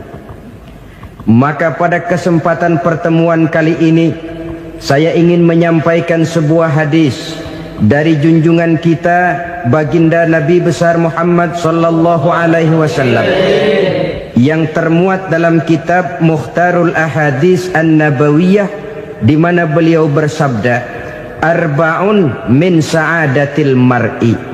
Ada 4 perkara yang merupakan tanda dari orang bahagia. Saya mau tanya, di antara saudara-saudara yang hadir di sini, apa ada yang kepengen jadi orang sengsara? Ya. Seluruhnya tentu ingin mendapatkan kebahagiaan. Maka menurut resep dari Nabi kita, tanda orang bahagia itu 4. Jadi kalau saudara ingin bahagia harus mempunyai 4 perkara ini. Yang pertama, orang bahagia itu kata Nabi, darun wasi'un. Punya rumah biar bagus asal gede. Enak ngaturnya. Daripada sudah punya rumah kecil, adanya di pinggir kali, gubuk, kalau hujan bocor, miring lagi, kiamat. Loh, kalau gitu Islam materialis dong. Hadis ini boleh diartikan dengan makna hakiki, arti yang sebenarnya. Boleh diartikan dengan makna majazi, arti kiasan. Kalau dia diartikan dengan arti kias, maka yang dimaksud darun wasi'un ay qalbun wasi'un. Rumah yang luas tidak lain daripada hati yang lapang. Karena di situ kunci kebahagiaan yang sebenarnya. Walaupun kita cuma tinggal di petak berukuran 2 kali 3 meter, kalau hati kita luas-luas rasanya rumah itu. Tapi biar rumah kita halamannya saja puluhan ribu hektar, ada kolam renangnya, kamar tidurnya tidak lagi terhitung. Kalau hati yang menempati rumah itu sempit, maka akan terasa sempit jugalah rumah itu. Tempat bergantungnya tidak lain adalah hati. Marilah kita mencoba melihat berbagai pandangan orang tentang bahagia ini.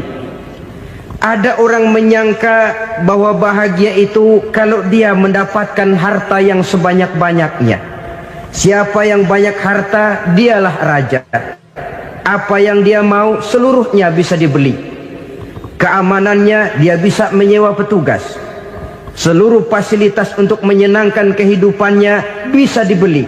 Pendeknya, hartalah segala-galanya dalam kehidupan. Sampai ada pepatah mengatakan, innad darahima fil amakini kulliha taksur rijala mahabatan wa jalala. Sesungguhnya harta, dinar, dirham, uang di mana-mana selalu bikin hebat orang yang memilikinya. Coba lihat, orang yang punya duit sama yang enggak punya duit, jangan gaya hidupnya, gaya jalannya aja lain. Wahia lisanun liman arada fasahatan, wahia silahun liman arada qitala. Uang adalah senjata yang paling ampuh bagi orang yang mau pergi perang, dan lidah yang paling fasih bagi orang yang mau bicara. Kalau bicara dengan lidah macet, cobalah bicara dengan harta, lancar. Sampai ada pepatah demikian, segalanya bisa diatur dengan harta. Maka di kalangan orang yang berpandangan semacam itu, seluruh kegiatan hidupnya hanya terfokus kepada bagaimana mengumpulkan harta yang sebanyak-banyaknya. Tidak peduli halal haram, tidak kenal sore pagi siang dan malam, tidak sempat sujud, jauh dari agama, jauh dari kehidupan yang bersifat ruhaniyah, jauh dari Allah dan sebagainya. Sampai dalam Al-Quran dikelompokkan dalam kelompok yang dinamakan lumazah. Allazi jama'a malahu wa'addadah yahsabu anna malahu akhladah. Mereka mengumpul-ngumpulkan harta sebanyak-banyaknya dan menyangka bahwa harta yang banyak itu dapat mengekalkan hidupnya, mengekalkan kekayaannya, mengekalkan kebahagiaannya. Saudara hadirin yang berbahagia, kalau pandangan hidup ini benar, artinya kalau harta memang merupakan satu-satunya hal yang dapat membuat orang bahagia, tentu di rumah mewah tidak akan pernah ada tangis derita. Tentu di satu tempat di mana fasilitas hidup serba menunjang tidak ada yang namanya penderitaan. Tapi suka dan duka, sedih dan gembira, senyum dan tawa adalah milik setiap orang, baik dia punya harta maupun dia tidak punya harta. Nyatalah bahwa harta semata-mata bukan merupakan jaminan bahwa orang akan bahagia, walaupun tanpa harta orang sulit untuk bahagia. Saya mau cerita, ada orang super kaya, namanya Aristotle Onesimus, raja tanker Yunani. Dia punya kapal tanker saja konon sampai 11 banyaknya. Punya perusahaan penerbangan yang disebut Olympic Airlines. Punya hotel di berbagai kota besar di dunia ini, sejak dari New York, London, Paris, Rome dan sebagainya. Bahkan punya pulau yang dia namakan Pulau Scorpio. Ini kan namanya sudah kaya nggak tanggung-tanggung, punya pulau. Nah, dia punya 2 orang anak, yang satu laki-laki namanya Alexander, yang satu perempuan namanya Maria Onesimus. Seluruh harapannya tertumpah kepada anak lakinya Alexander ini, yang akan meneruskan usahanya, meneruskan kekayaannya, meneruskan dinastinya. Apa yang terjadi?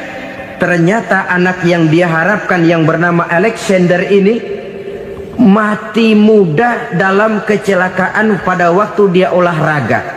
Apa olahraganya? Namanya olahraga anak orang kaya, golongan jet set. Olahraganya olahraga pesawat terbang. Jatuh, ya nggak kapungut, habis mati.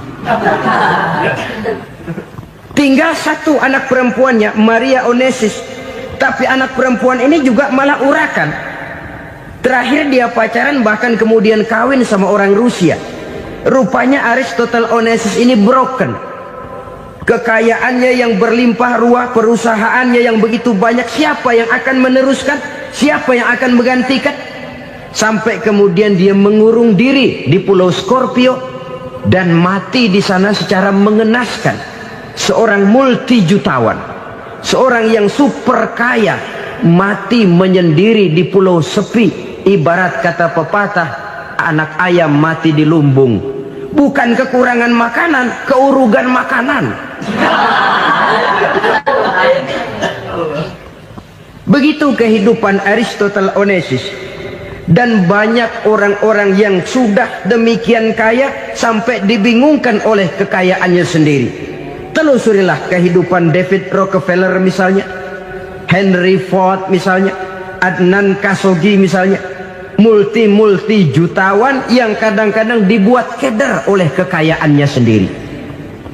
Pantas ketika Imam Ali ditawarkan orang, "Ya Ali, kalau kepadamu disuruh pilih ilmu atau harta, kau pilih mana?" Ya jelas pilih ilmu dong. Kenapa? Pertama, ilmu kalau kita berikan kepada orang lain tambah. Tapi harta kalau kita berikan kepada orang lain kurang. Saudara punya uang 10.000, dibagi orang 5.000, jelas uang saudara berkurang. Tapi saudara punya ilmu diberikan kepada orang lain bisa, saudara pun makin mantep. Tidak lantas jadi bodoh karena ngajarin orang. Saudara bisa Fatihah lalu mengajarkan orang Fatihah, orang bisa, saudara pun makin hafal. Tidak lantas setelah diajarin orang ilmunya hilang. Begitu datang dia minta orang, "Tolong ajarin saya Fatihah," udah habis, nggak ada.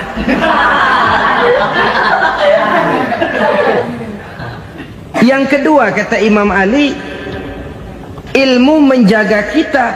Kalau harta kita yang harus jaga. Makin banyak ilmu makin terpelihara diri seharusnya. Tetapi makin banyak harta makin bingung kita jaganya.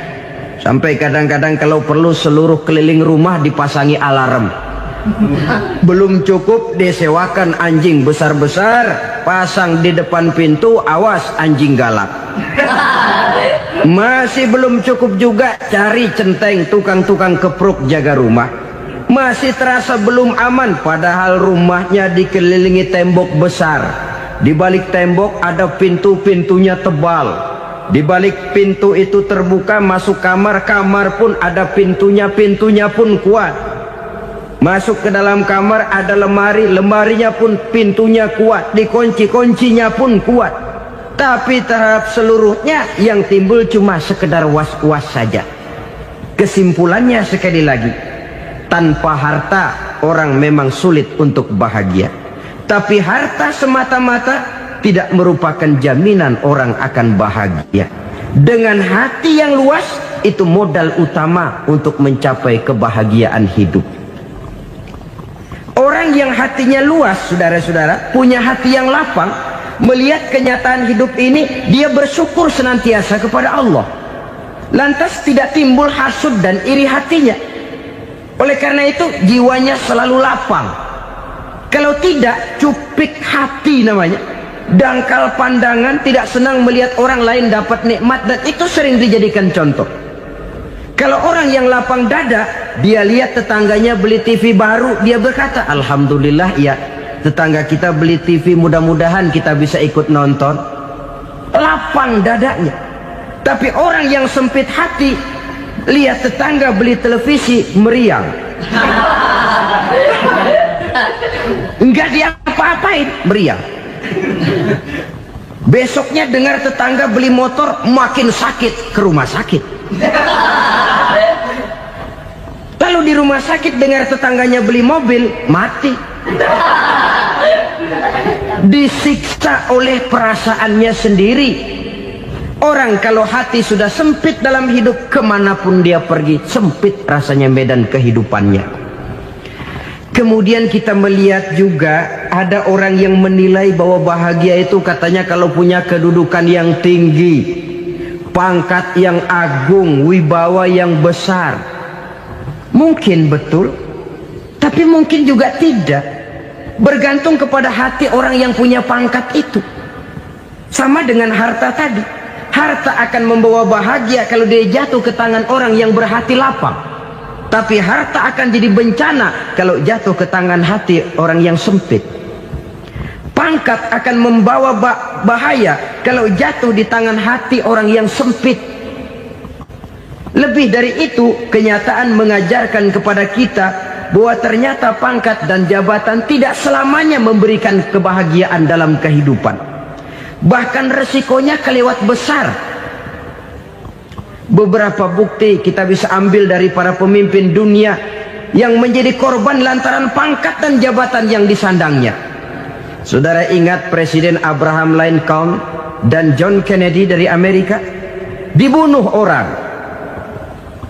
Park Chung-hee dari Korea Selatan, Ziaur Rahman dari Bangladesh, Anwar Sadat dari Mesir, terakhir Indira Gandhi dari India, menjadi korban dari pangkat dan jabatan yang disandangnya dari orang-orang yang tidak senang dia memegang jabatan itu.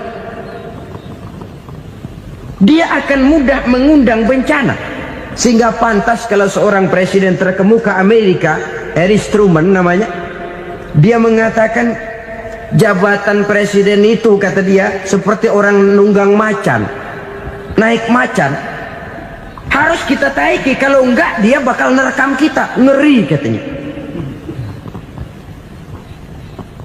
Adapun orang yang hatinya lapang, kalau dia menerima pangkat dan jabatan, dianggapnya itu satu kesempatan untuk berbuat baik.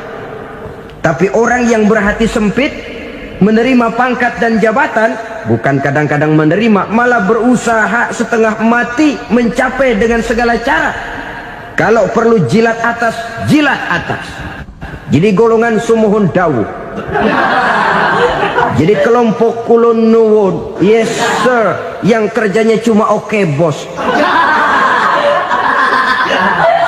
Kalau perlu jilat atas, jilat atas. Kalau perlu injak yang bawah, injak yang bawah. Perlu sikut kiri kanan, sikut kiri kanan. Yang penting pangkat dapat, jabatan dapat. Orang yang semacam ini, kalau sudah mempunyai pangkat dan jabatan, biasanya dia tidak menganggap itu sebagai amanah, tidak menganggap sebagai kesempatan berbuat baik, tapi malah kesempatan untuk memperturutkan hawa nafsunya yang dilatar belakangi oleh kesempitan hatinya tadi. Apalagi kalau orang memperoleh pangkat karena banyak mengeluarkan uang, seakan-akan pangkat dan jabatan itu sekarang macam proyek, pakai tender. Siapa yang berani bayar segini naik, nggak berani minggir. Padahal logikanya, kalau orang mencapai satu jabatan karena banyak mengeluarkan uang, hampir bisa dipastikan bahwa setelah jabatan itu dia pegang, langkah pertama yang akan dilakukannya ialah berusaha bagaimana uang yang dia keluarkan supaya kembali. Ya paling kurang pulang modal dulu dong. Soal mikirin rakyat soal nanti, tapi ini modal harus pulang. Itu celakanya kalau orang memperoleh pangkat dan jabatan cuma karena banyak mengeluarkan uang. Jarang orang yang mempunyai keyakinan dan pandangan bahwa pangkat dan jabatan merupakan amanah.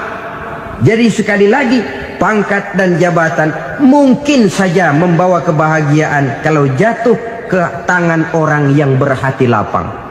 Tapi bisa jadi bencana kalau dia jatuh ke tangan orang yang mempunyai hati yang sempit. Dan lagi-lagi stresnya hati yang lapang. Lalu sebagian orang, saudara, ada yang berpandangan katanya bahagia itu kalau jadi orang terkenal, mempunyai popularitas, menjadi idola di kalangan remaja, di kalangan orang tua, di segala lapisan masyarakat. Padahal makin populer orang, makin terikat dia.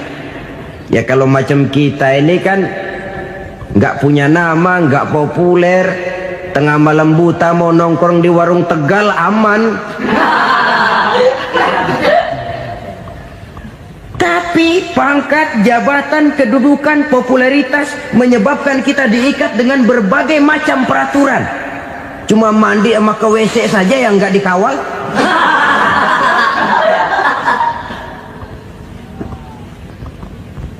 Benarkah popularitas ketenaran, membawa kebahagiaan? Mungkin, ya, tapi mungkin juga tidak. Kenapa? Banyak orang-orang populer yang mengakhiri hidupnya secara tragis. Kita ambil beberapa nama. Di Amerika tahun 60-an ada bintang seksi paling terkenal yang dijuluki sex bomb, bom seksi. Sampai sekarang jadi legenda, namanya Marilyn Monroe. Singkatan doublenya itu inisialnya MM, Marilyn Monroe. Terkenal, top, sampai dia mati tahun 62. Namanya sekarang masih saja dibicarakan orang. Kenapa dia bunuh diri? Tidak punya hartakah dia? Banyak. Kurang populerkah dia? Seluruh dunia mengenalnya. Sejak rakyat kecil sampai pejabat tinggi dia punya hubungan. Kenapa?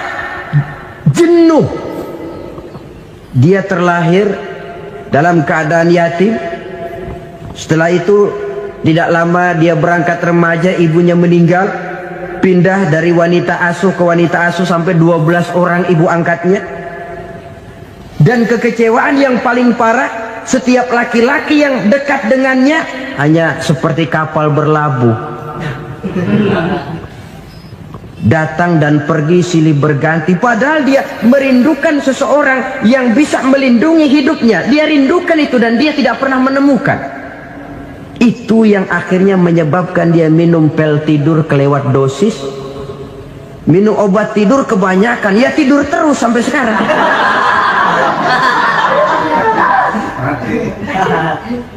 Dia mengakui, saya telah memiliki ketenaran, tapi saya tidak pernah hidup dalam ketenaran itu. Saya pandai main sandiwara, tapi saya ingin hidup dalam alam yang real sebagaimana umumnya orang. Itu yang dia rindukan. Menyusul jejak yang namanya Marilyn Monroe ini, Billie Holiday, saudara kenal tentu. Di rumah sakit dirawat. Dia juga minum obat overdosis, mati lagi. Jimi Hendrix minum obat tidur overdosis kelewat batas, mati lagi. Lalu yang menghanyutkan diri di danau, Janis Joplin dan Brian Jones. Ini orang-orang populer, orang-orang terkemuka yang mengakhiri hidup secara tragis, bukan karena tidak terkenal, mungkin karena sudah saking terkenalnya. Contoh paling belakangan, Bruce Lee. Wah, ini tukang-tukang kepruk tentu kenal siapa dia. Sampai sekarang pun tabir kematiannya masih merupakan misteri. Dan yang masih hidup juga menunjukkan gejala yang aneh. Michael Jackson, rumahnya di Beverly Hills itu dijaga sedemikian rupa, dan dia selalu curiga kepada setiap makanan harus steril, bersih dari segala macam kimia. Kemana dia pergi, itu tukang-tukang kepruk sudah selalu menjaga dan mengawal, dan dia seakan takut menunjukkan mukanya yang asli. Hingga kalau tampil ke tengah di luar show, dia kadang memakai pakaian yang tidak menunjukkan dia yang sebenarnya, takut dikenali orang.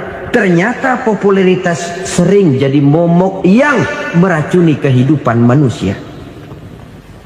Oleh karena itu, benarlah junjungan kita pada saat beliau mengajarkan orang akan bahagia kalau dia mempunyai hati yang lapang.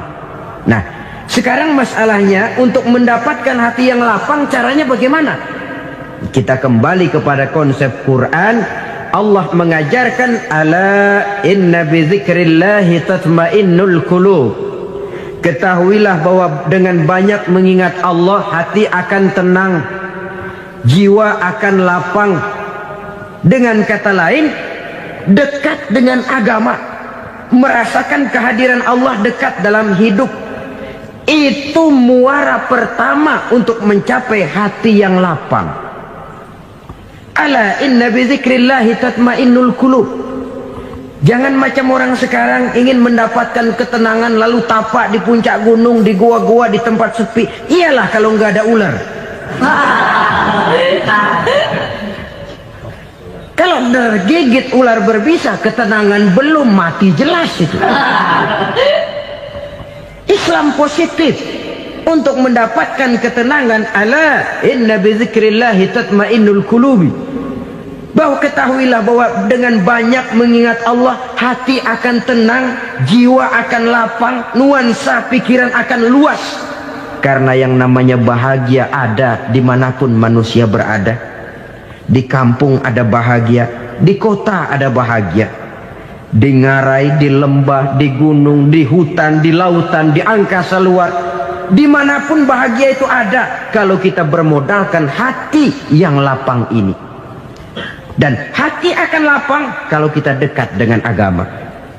Dekat dengan harta buat sementara hati mungkin tenang, tapi ketenangan yang relatif dan temporer. Apalagi orang tiap kali tambah harta, tiap kali tambah rencana. Itu wajar. Mungkin sebelumnya saudara berpikir, kalau punya duit 5.000 enak nih. Begitu punya duit 5.000, aduh sayang kalau 10.000 aja. Tiap kali tambah harta, tiap kali lain rencana. Makin banyak rencana, makin menjauhkan kita dari yang namanya ketenangan. Padahal ketenangan merupakan unsur utama untuk mencapai bahagia. Dan ketenangan itu bermuara dalam hati manusia. Tengoklah kehidupan ini. Orang yang banyak harta dengan orang miskin, berbedakah rasa sakit yang mereka tanggungkan? Rasanya tidak. Walaupun si kaya tidur di kasur empuk berselimutkan sutra mahal, sementara si miskin meringkuk di balai bambu yang keras dan kasar.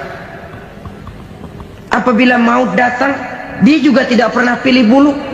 Maut datang menjemput si kaya di singgasana keemasannya, dikelilingi oleh para pengasuh, dayang dan inang serta para pengawal. Dan maut pun datang menjemput si miskin papa, sehingga ia tergelepar di tepian jalan. Kedua-duanya bernama mati. Kalau nyata bahwa sakit yang ditanggung si kaya tidak beda dengan sakit yang ditanggung si miskin, bukan harta semata yang membuat orang bahagia. Hati yang tenang, jiwa yang lapang penuh kedamaian, karena banyak berzikir dan mengingat Allah, itu merupakan modal utama untuk mencapai sesuatu yang bernama bahagia.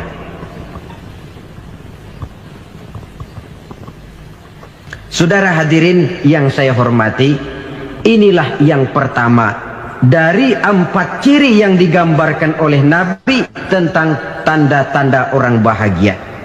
Dan harus berangkat dari yang pertama ini, hati yang lapang. Ini yang harus kita miliki lebih dahulu.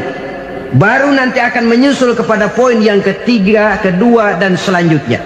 Sebab kalau hati sudah terisi dengan jiwa yang lapang, seluruh persoalan insya Allah akan bisa kita atasi dengan sebagaimana mestinya. Yang kedua sekarang, tanda orang bahagia menurut baginda Nabi, markabun syariah. Orang bahagia itu, kata beliau, punya kendaraan biar cepat asal lancar. Artinya kemana dia mau pergi mudah.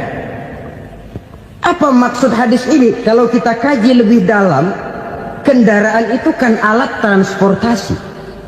Transportasi tidak lain adalah usaha memudahkan komunikasi.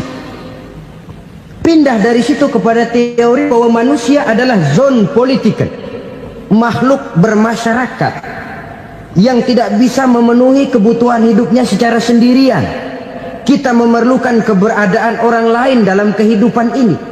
Untuk memakai baju saja kita sudah perlukan petani yang tanam kapas, pabrik yang memintal kapas jadi benang, pabrik yang menenun benang jadi kain, sampai kepada mesin jahit, sampai kepada tukang jahit. Itu cuma untuk memakai pakaian saja.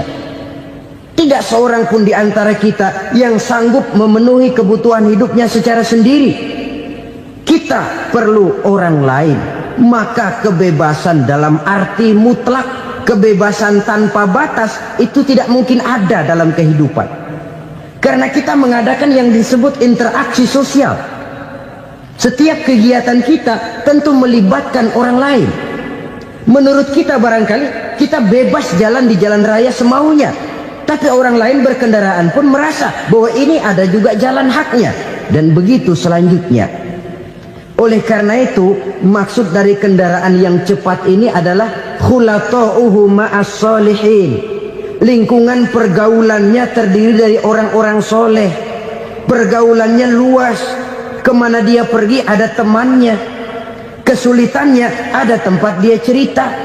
Dan kesulitan kalau sudah diceritakan kepada orang lain, taruh kata orang itu tidak bisa menolong, namun menceritakannya kepada orang yang kita percayai, kan paling kurang sudah mengurangi beban jiwa, mengurangi tanggungan batin, merasa masih ada tempat kita cerita. Maka lebih baik orang awam yang mau bergaul ketimbang orang setengah alim tapi ngunci pintu. Sebab nantinya akan timbul sikap picik, cupik pandangan, dan tidak luas menghadapi kenyataan dalam kehidupan ini. Namun yang harus kita garis bawahi, pergaulan memang mesti luas. Namun jangan sekali-kali lupa bahwa pergaulan sangat besar pengaruhnya dalam ikut membentuk kepribadian manusia. Sehari-hari bisa kita bilang, kalau kita dekat sama tukang minyak wangi, sekalipun nggak dibagi minyaknya, baunya tentu dapat. Betul? Tapi dekat sama tukang elas, walaupun nggak kena apinya, asapnya mesti kena.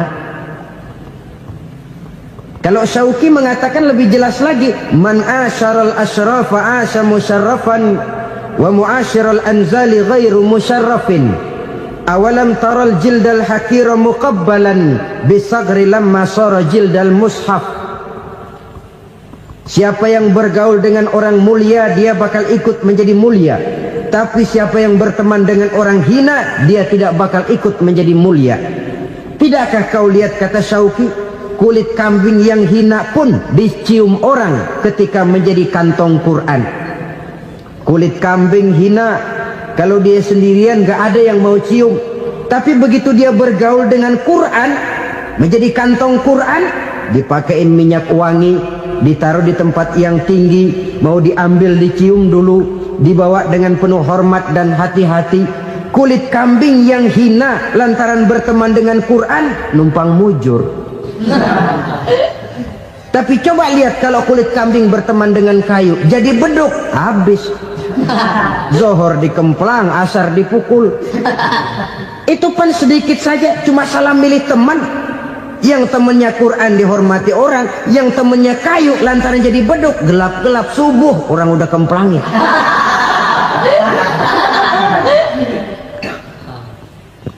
Maka terutama kepada adik-adik remaja yang masih mencari identitas diri, yang ibarat kaset masih kaset kosong, mudah diisi oleh apapun, pandai-pandailah memilih teman dalam bergaul.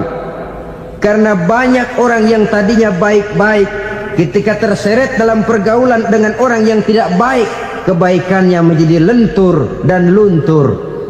Tapi berapa banyak bajingan-bajingan tengik, orang-orang yang berlumur noda dan dosa, tiap hari melakukan maksiat, namun bergaul dengan orang yang baik-baik, pada akhirnya sedikit demi sedikit beringsut dan berangsur dia terbiasa mengikuti kebaikan-kebaikan. Saya tekankan ini kepada remaja karena mereka masih mencari identitas diri. Apa yang mereka lihat mereka mau, apa yang mereka dengar mereka ingin tahu. Coba lihat kehidupan remaja. Pulang nonton film Rambo, pengen jadi Rambo, gagah, maunya belekai melulu. Pulang nonton film Superman, pengen bisa terbang. Pulang nonton India, nyanyi melulu.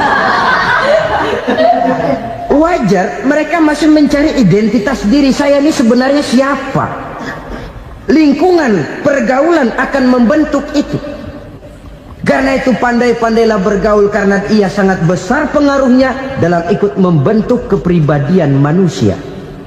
Apalagi sifat yang jelek lebih cepat menularnya ketimbang sifat yang baik.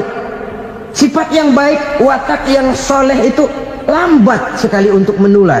Tapi yang tidak baik kan prosesnya mah, kalau remaja biasanya mula-mula dengar, karena dengar lalu pengen tahu, karena pengen tahu lalu ngeliatin, begitu ngeliatin kan pengen nyobain, setelah nyobain ketagihan. Nah, ini prosesnya. Yang namanya ganja, morfin, narkotik awalnya kan begitu. Mula-mula dengar, katanya kalau sudah fly to the sky, sudah melayang ke langit katanya, disitulah puncak kebahagiaan. Mulanya cuma dengar, karena dengar pengen tahu, karena pengen tahu lalu ngeliat, kumpul sama orang yang suka ngeganja. Setelah ngeliat, lah pengen ngerasain. Begitu ngerasain enak juga, ketagihan. Kalau sudah ketagihan jadi penyakit kronis, bisa merembet kepada yang lain. Iya, kalau orang tuanya mampu untuk beli morfin, beli ganja. Kalau tidak kan pikirannya ngayap, jemuran siapa ya gue sabet. Timbullah perbuatan-perbuatan negatif yang bermula dari salah pergaulan. Apalagi buat adik-adik remaja yang tinggal di kota-kota besar, yang pengaruh budaya, pengaruh kesenian, pengaruh struktur kehidupan yang nampak makin individualistis, di mana persaingan tajam, tensi ekonomi tinggi, orang mudah mengalami stres. Pandai-pandailah dalam bergaul, sekali lagi, karena ia sangat besar pengaruhnya dalam ikut membentuk kepribadian manusia. Orang bahagia punya kendaraan yang cepat, artinya punya pergaulan yang luas, dan lingkungan pergaulannya terdiri dari orang-orang yang soleh. Kemana dia pergi ada teman, kesulitannya ada tempat dia cerita. Tapi kalau sudah menyendiri, hidup sendiri, kesulitan dipikiri sendiri, bisa mati belum waktunya. Tidak ada tempat berbagi rasa, tidak ada tempat bercerita, tidak ada tempat mengurangi beban dalam kehidupan. Pantas betul kalau Islam sangat menggalakkan dan menganjurkan orang kalau sudah sampai waktunya itu untuk melangsungkan nikah. Kata Nabi, ya ma'syaras syabab man istata'a minkumul ba'at falyatazawwaj. Hai para pemuda, kalau sudah mampu memberi nafkah, kawinlah, nikahlah kamu. Kenapa? Sudah ada teman hidup, tempat berbagi rasa. Kesulitan kalau ada tempat cerita akan lebih ringan ketimbang kita telan sendiri, walaupun bobot kesulitannya sama beratnya.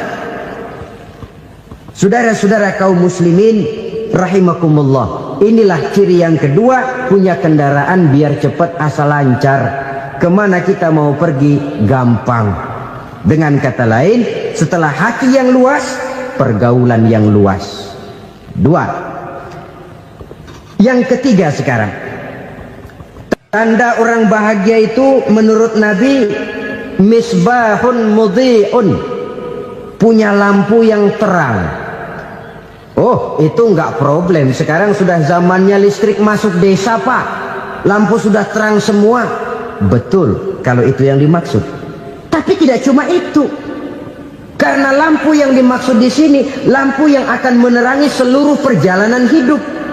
Dan perjalanan hidup itu sudah dimulai sejak kita terlahir ke alam ini, sampai masuk ke alam barzah, kumpul di padang mahsyar, sampai ke akhirat. Lampu yang menerangi itu yang diperlukan. Kalau lampu, katakanlah yang paling top sekarang kan lampu jenis Mercury. Taruhlah itu di rumah kita, dia cuma menerangi rumah kita, menerangi hati pun tidak sanggup. Bila kita masuk ke alam barzah, alam kubur, sanggupkah si Mercury yang begitu terang menerangi alam barzah kita? Tidak sanggup lagi. Sanggupkah lampu yang ratusan watt, bahkan puluhan ribu watt menerangi kehidupan di padang mahsyar? Tidak akan sanggup lagi. Kalau demikian, yang dimaksud lampu yang terang di sini apa? Tidak lain amal soleh, kebajikan yang kita lakukan dalam hidup. Itu yang akan jadi lampu penerang. Di dunia nama kita akan terang. Jasad kita boleh hancur terkubur tanah, tapi nama kita akan dikenang orang. Begitulah kalau orang meninggalkan kebajikan dalam hidup seperti sekarang. Ribuan orang tiap saat berziarah ke kubur Imam Syafi'i, ke kubur Imam Malik, ke kubur Imam Ghazali, ke kubur orang yang baik-baik, orang yang soleh-soleh. Kebajikannya yang ditinggalkan, yang mengukir namanya dengan tinta emas, sehingga saudara sudah terbaring di alam kubur. Orang lewat, Allah, ini kuburannya Fulan bin Fulan, dulu ini kebaikannya Masya Allah, saya ikut merasakan. Mari kita mampir sebentar, kita Fatihah, mohon disampaikan Allah pahalanya kepada almarhum. Al-Fatihah. Itu kalau orang baik-baik. Lalu saudara tanya, Pak, orang mati dikirimin Fatihah apa nyampe pahalanya? Saya jawab, kalau saudara nggak percaya, mati dulu dah. Nanti saya Fatihain, tungguin di sana. Umpama nggak sampai, balik lagi kemari. Sekarang ini kan maunya otak-otakan saja. Kalau nggak masuk otak, nggak percaya. Padahal alam gaib itu nggak bisa diotak-otakin. Sama saja dengan saudara pernah dengar cerita kapal Tampo Mas tenggelam, tak? Pernah nggak? Di mana? Di laut Masalembo. Begitu ke Tampo Mas tenggelam, ratusan penumpang itu terjun ke laut, dipermainkan gelombang, berjuang menghadapi maut itu. Orang lagi timbul tenggelam di lautan, dihantam ombak, kita tengokin pakai helikopter. Pak, lagi timbul tenggelam ya? Iya, tolongin. Jangan khawatir Pak, nih saya kirim intan Pak, harganya 10 juta. Kira-kira orang yang timbul tenggelam di laut seneng nggak? Tidak. Kan mahal toh intan 10 juta. Kenapa dia nggak senang? Karena intan 10 juta dalam kondisi seperti itu tidak sanggup menyelamatkan dia. Dia akan girang kalau dikirimin ban mobil bekas, dikirimin papan terentang atau bambu. Intan yang 10 juta dia nggak girang. Ban mobil bekas yang 1000 perak, tuh pegang, itu yang dia girang betul. Inilah sebabnya Nabi berkata, mal mayyitu fi qabrihi illa kal ghariqil mutaghawwis. Orang yang meninggal di alam kuburnya seperti orang timbul tenggelam di lautan. Yantaziru da'watan min ahli, menunggu doa dari keluarganya yang masih hidup. Duh, bapak saya sudah meninggal, saya sayang benar sama dia. Kirimin kulkas ke kuburannya Itu sama saja dengan tadi orang tenggelam di lautan dikirimi intan yang harganya 10 juta, ndak sampai. Begitulah kalau kebajikan yang kita tinggalkan dalam hidup, sudah mati pun kubur kita masih diziarahi orang. Tapi kalau jahat yang kita tinggalkan, boro-boro lah orang mau doa lewat dekat kuburan kita juga serem. Tuh bajingan no, dulu mati dipendem di situ tuh. Jangan lewat situ, ntar kesurupan, jangan. Lewat saja orang ngeri. Konon lagi membacakan Fatihah dan mengirimkan doa. Hidup pada hakikatnya adalah kesempatan untuk berbuat baik. Maka sekali kesempatan itu diberikan, manfaatkan dengan sebaiknya. Sebab kesempatan kedua tidak akan pernah ada. Kesempatan berbuat baik di sini, di akhirat sudah pembalasan namanya. Sekali kesempatan itu dicabut, dia tidak akan pernah dikembalikan lagi. Kata Iqbal, hidup tidak mundur ke belakang, Bung. Berhenti diinjak orang, mundur hancur. Tidak ada kata mundur dalam hidup ini. Berhenti diinjak orang, mundur kecebur. Tidak ada kata lain. Harus maju dalam kehidupan, dalam artian yang positif. Hidup adalah kesempatan untuk mengumpulkan kebajikan yang sebanyak-banyaknya. Di situ nilai daripada manusia. Sekarang ini memang nggak kelihatan kok, orang yang banyak pahala sama yang banyak dosa nggak kelihatan kok. Barangkali kalau habis bikin dosa palanya pada benjol, mungkin orang takut sama dosa. Tapi sekarang sama saja, orang yang banyak dosa dengan yang nggak banyak dosa jalan bareng dari belakang, sama, nggak kelihatan beda. Tapi ada waktunya di mana pahala memegang peranan, di mana dosa diperlihatkan. Sama saja kalau kita bawa mobil siang, lampu kan nggak begitu berfungsi. Apa lalu bilang, alah ini lampu berat-beratin, copot-copotin aja dah. Tidak, perlu begitu. Kenapa? Pada suatu saat malam senja akan datang. Bila matahari terbenam, senja pun datang, gelap mulai merayap, disitulah baru terasa perlunya lampu. Pahala begitu. Sekarang orang yang nggak ada pahalanya nggak kelihatan dalam kehidupan. Tapi pada suatu saat senja kehidupan akan datang. Ajal merenggut nyawa, malam merayap, dan hidup mulai diliputi kegelapan di alam barzakh. Dikala itu kalau nggak punya lampu, alangkah malangnya kita. Sebab amal yang baik, kata Nabi, di alam barzakh itu akan diciptakan menjadi perempuan yang cantik menemani kita. Amal yang jahat akan menjadi orang yang paling jelek nemenin kita. Udah di tempat gelap yang nemenin jelek.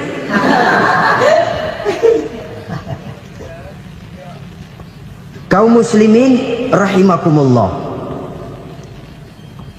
Kalau demikian masalahnya, tergantunglah kita pandai memanfaatkan waktu. Al-waktu kasayf. Waktu itu cepat sekali. Yang namanya waktu itu tahu-tahu. Tahu-tahu.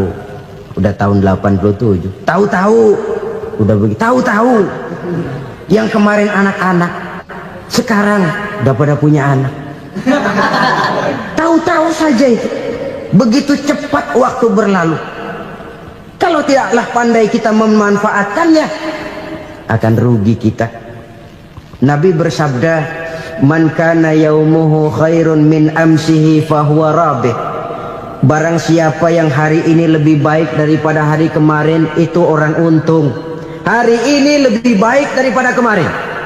Bulan ini lebih baik dari bulan kemarin. Tahun ini lebih baik dari tahun kemarin. Itu orang yang beruntung. Tahun kemarin sembayangnya maghrib doang, sekarang udah tambah isya.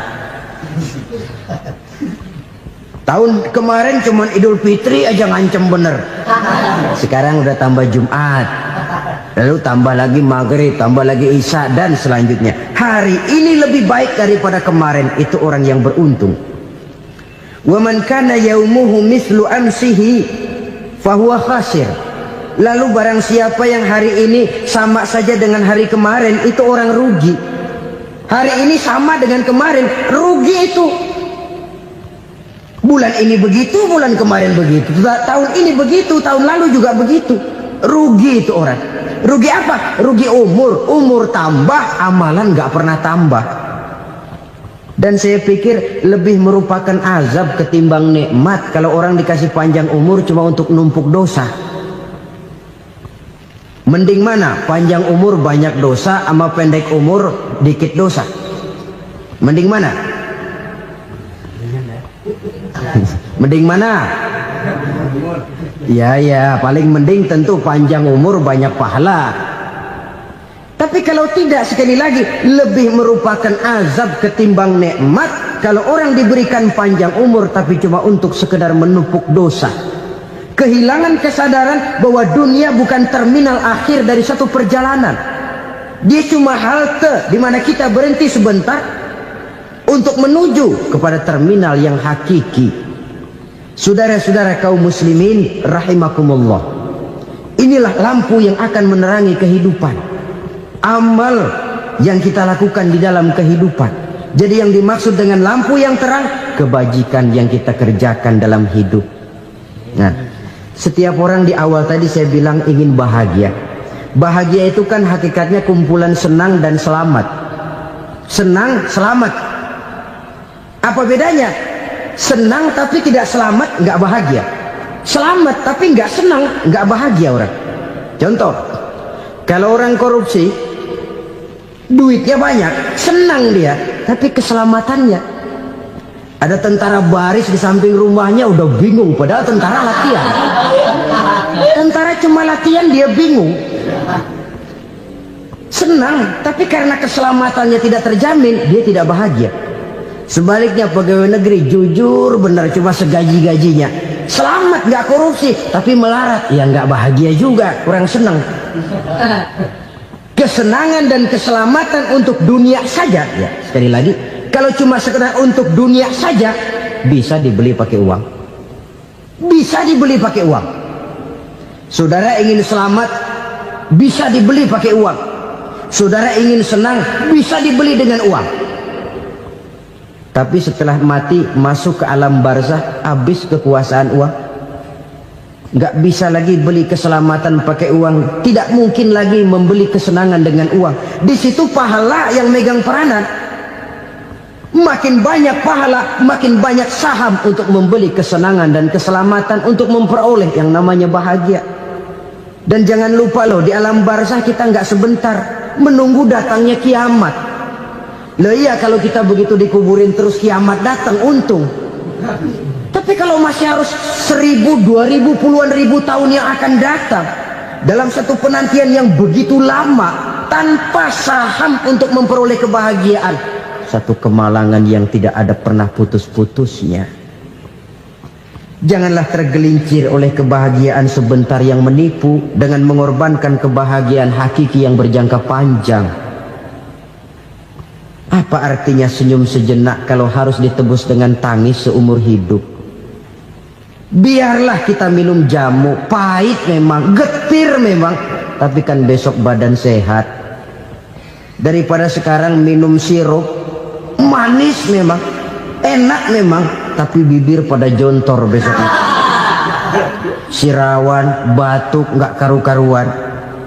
Banyak orang tertipu oleh kesenangan yang sebentar, padahal laisa kullu ma yalma'u zahaban. Belum tentu semua yang berkilat itu emas.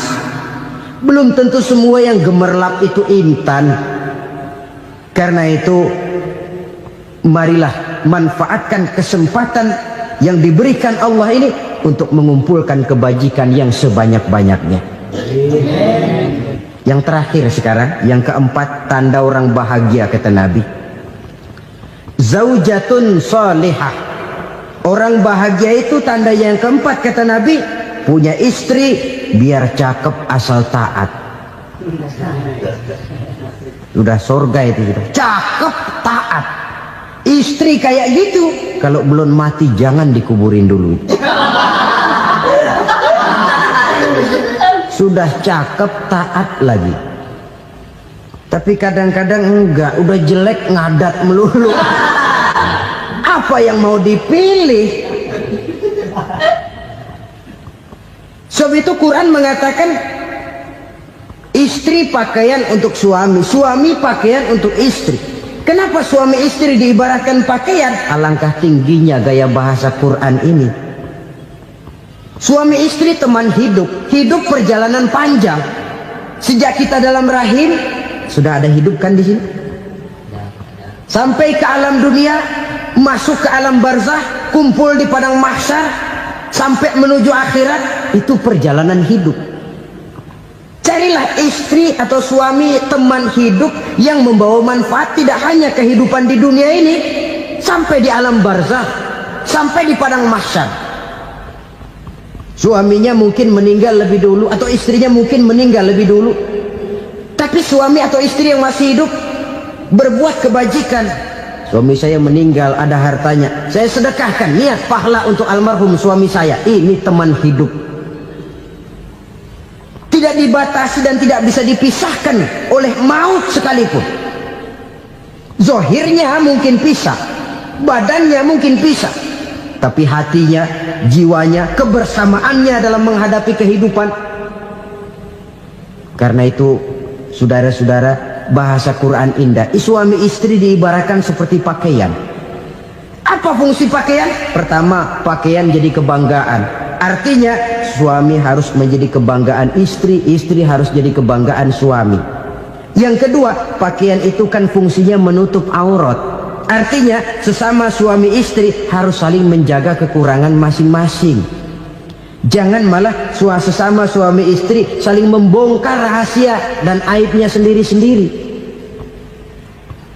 Istrinya diceritain jeleknya di mana-mana, atau suaminya dibongkar rahasianya di pasar umum. Itu sudah tidak lagi berfungsi sebagai pakaian. Kenapa semua ini diperlukan? Karena kita menyadari bangsa yang baik terdiri dari masyarakat yang baik. Masyarakat yang baik merupakan susunan dari warga yang baik. Warga yang baik adalah terdiri dari rumah tangga yang baik. Dan rumah tangga yang baik merupakan susunan dari pribadi-pribadi yang baik. Dari situ langkah dimulai. Membangun satu bangsa yang baik diawali dengan membangun rumah tangga yang baik, dengan menciptakan pribadi-pribadi yang baik. Sehingga dari sini diharapkan berkembanglah nilai-nilai kebaikan. Orang akan bahagia mempunyai istri yang soleh. Kenapa? Tidak ada seorang suami bisa sukses jadi apapun dia, apapun profesinya, dokter kah, kiai kah, mubalik kah, petani kah, pengusaha kah, pejabat tinggi kah. Tidak ada seorang suami yang bisa sukses tanpa peran serta istrinya. Walaupun memang peranan itu tidak begitu kelihatan, tapi sangat menentukan.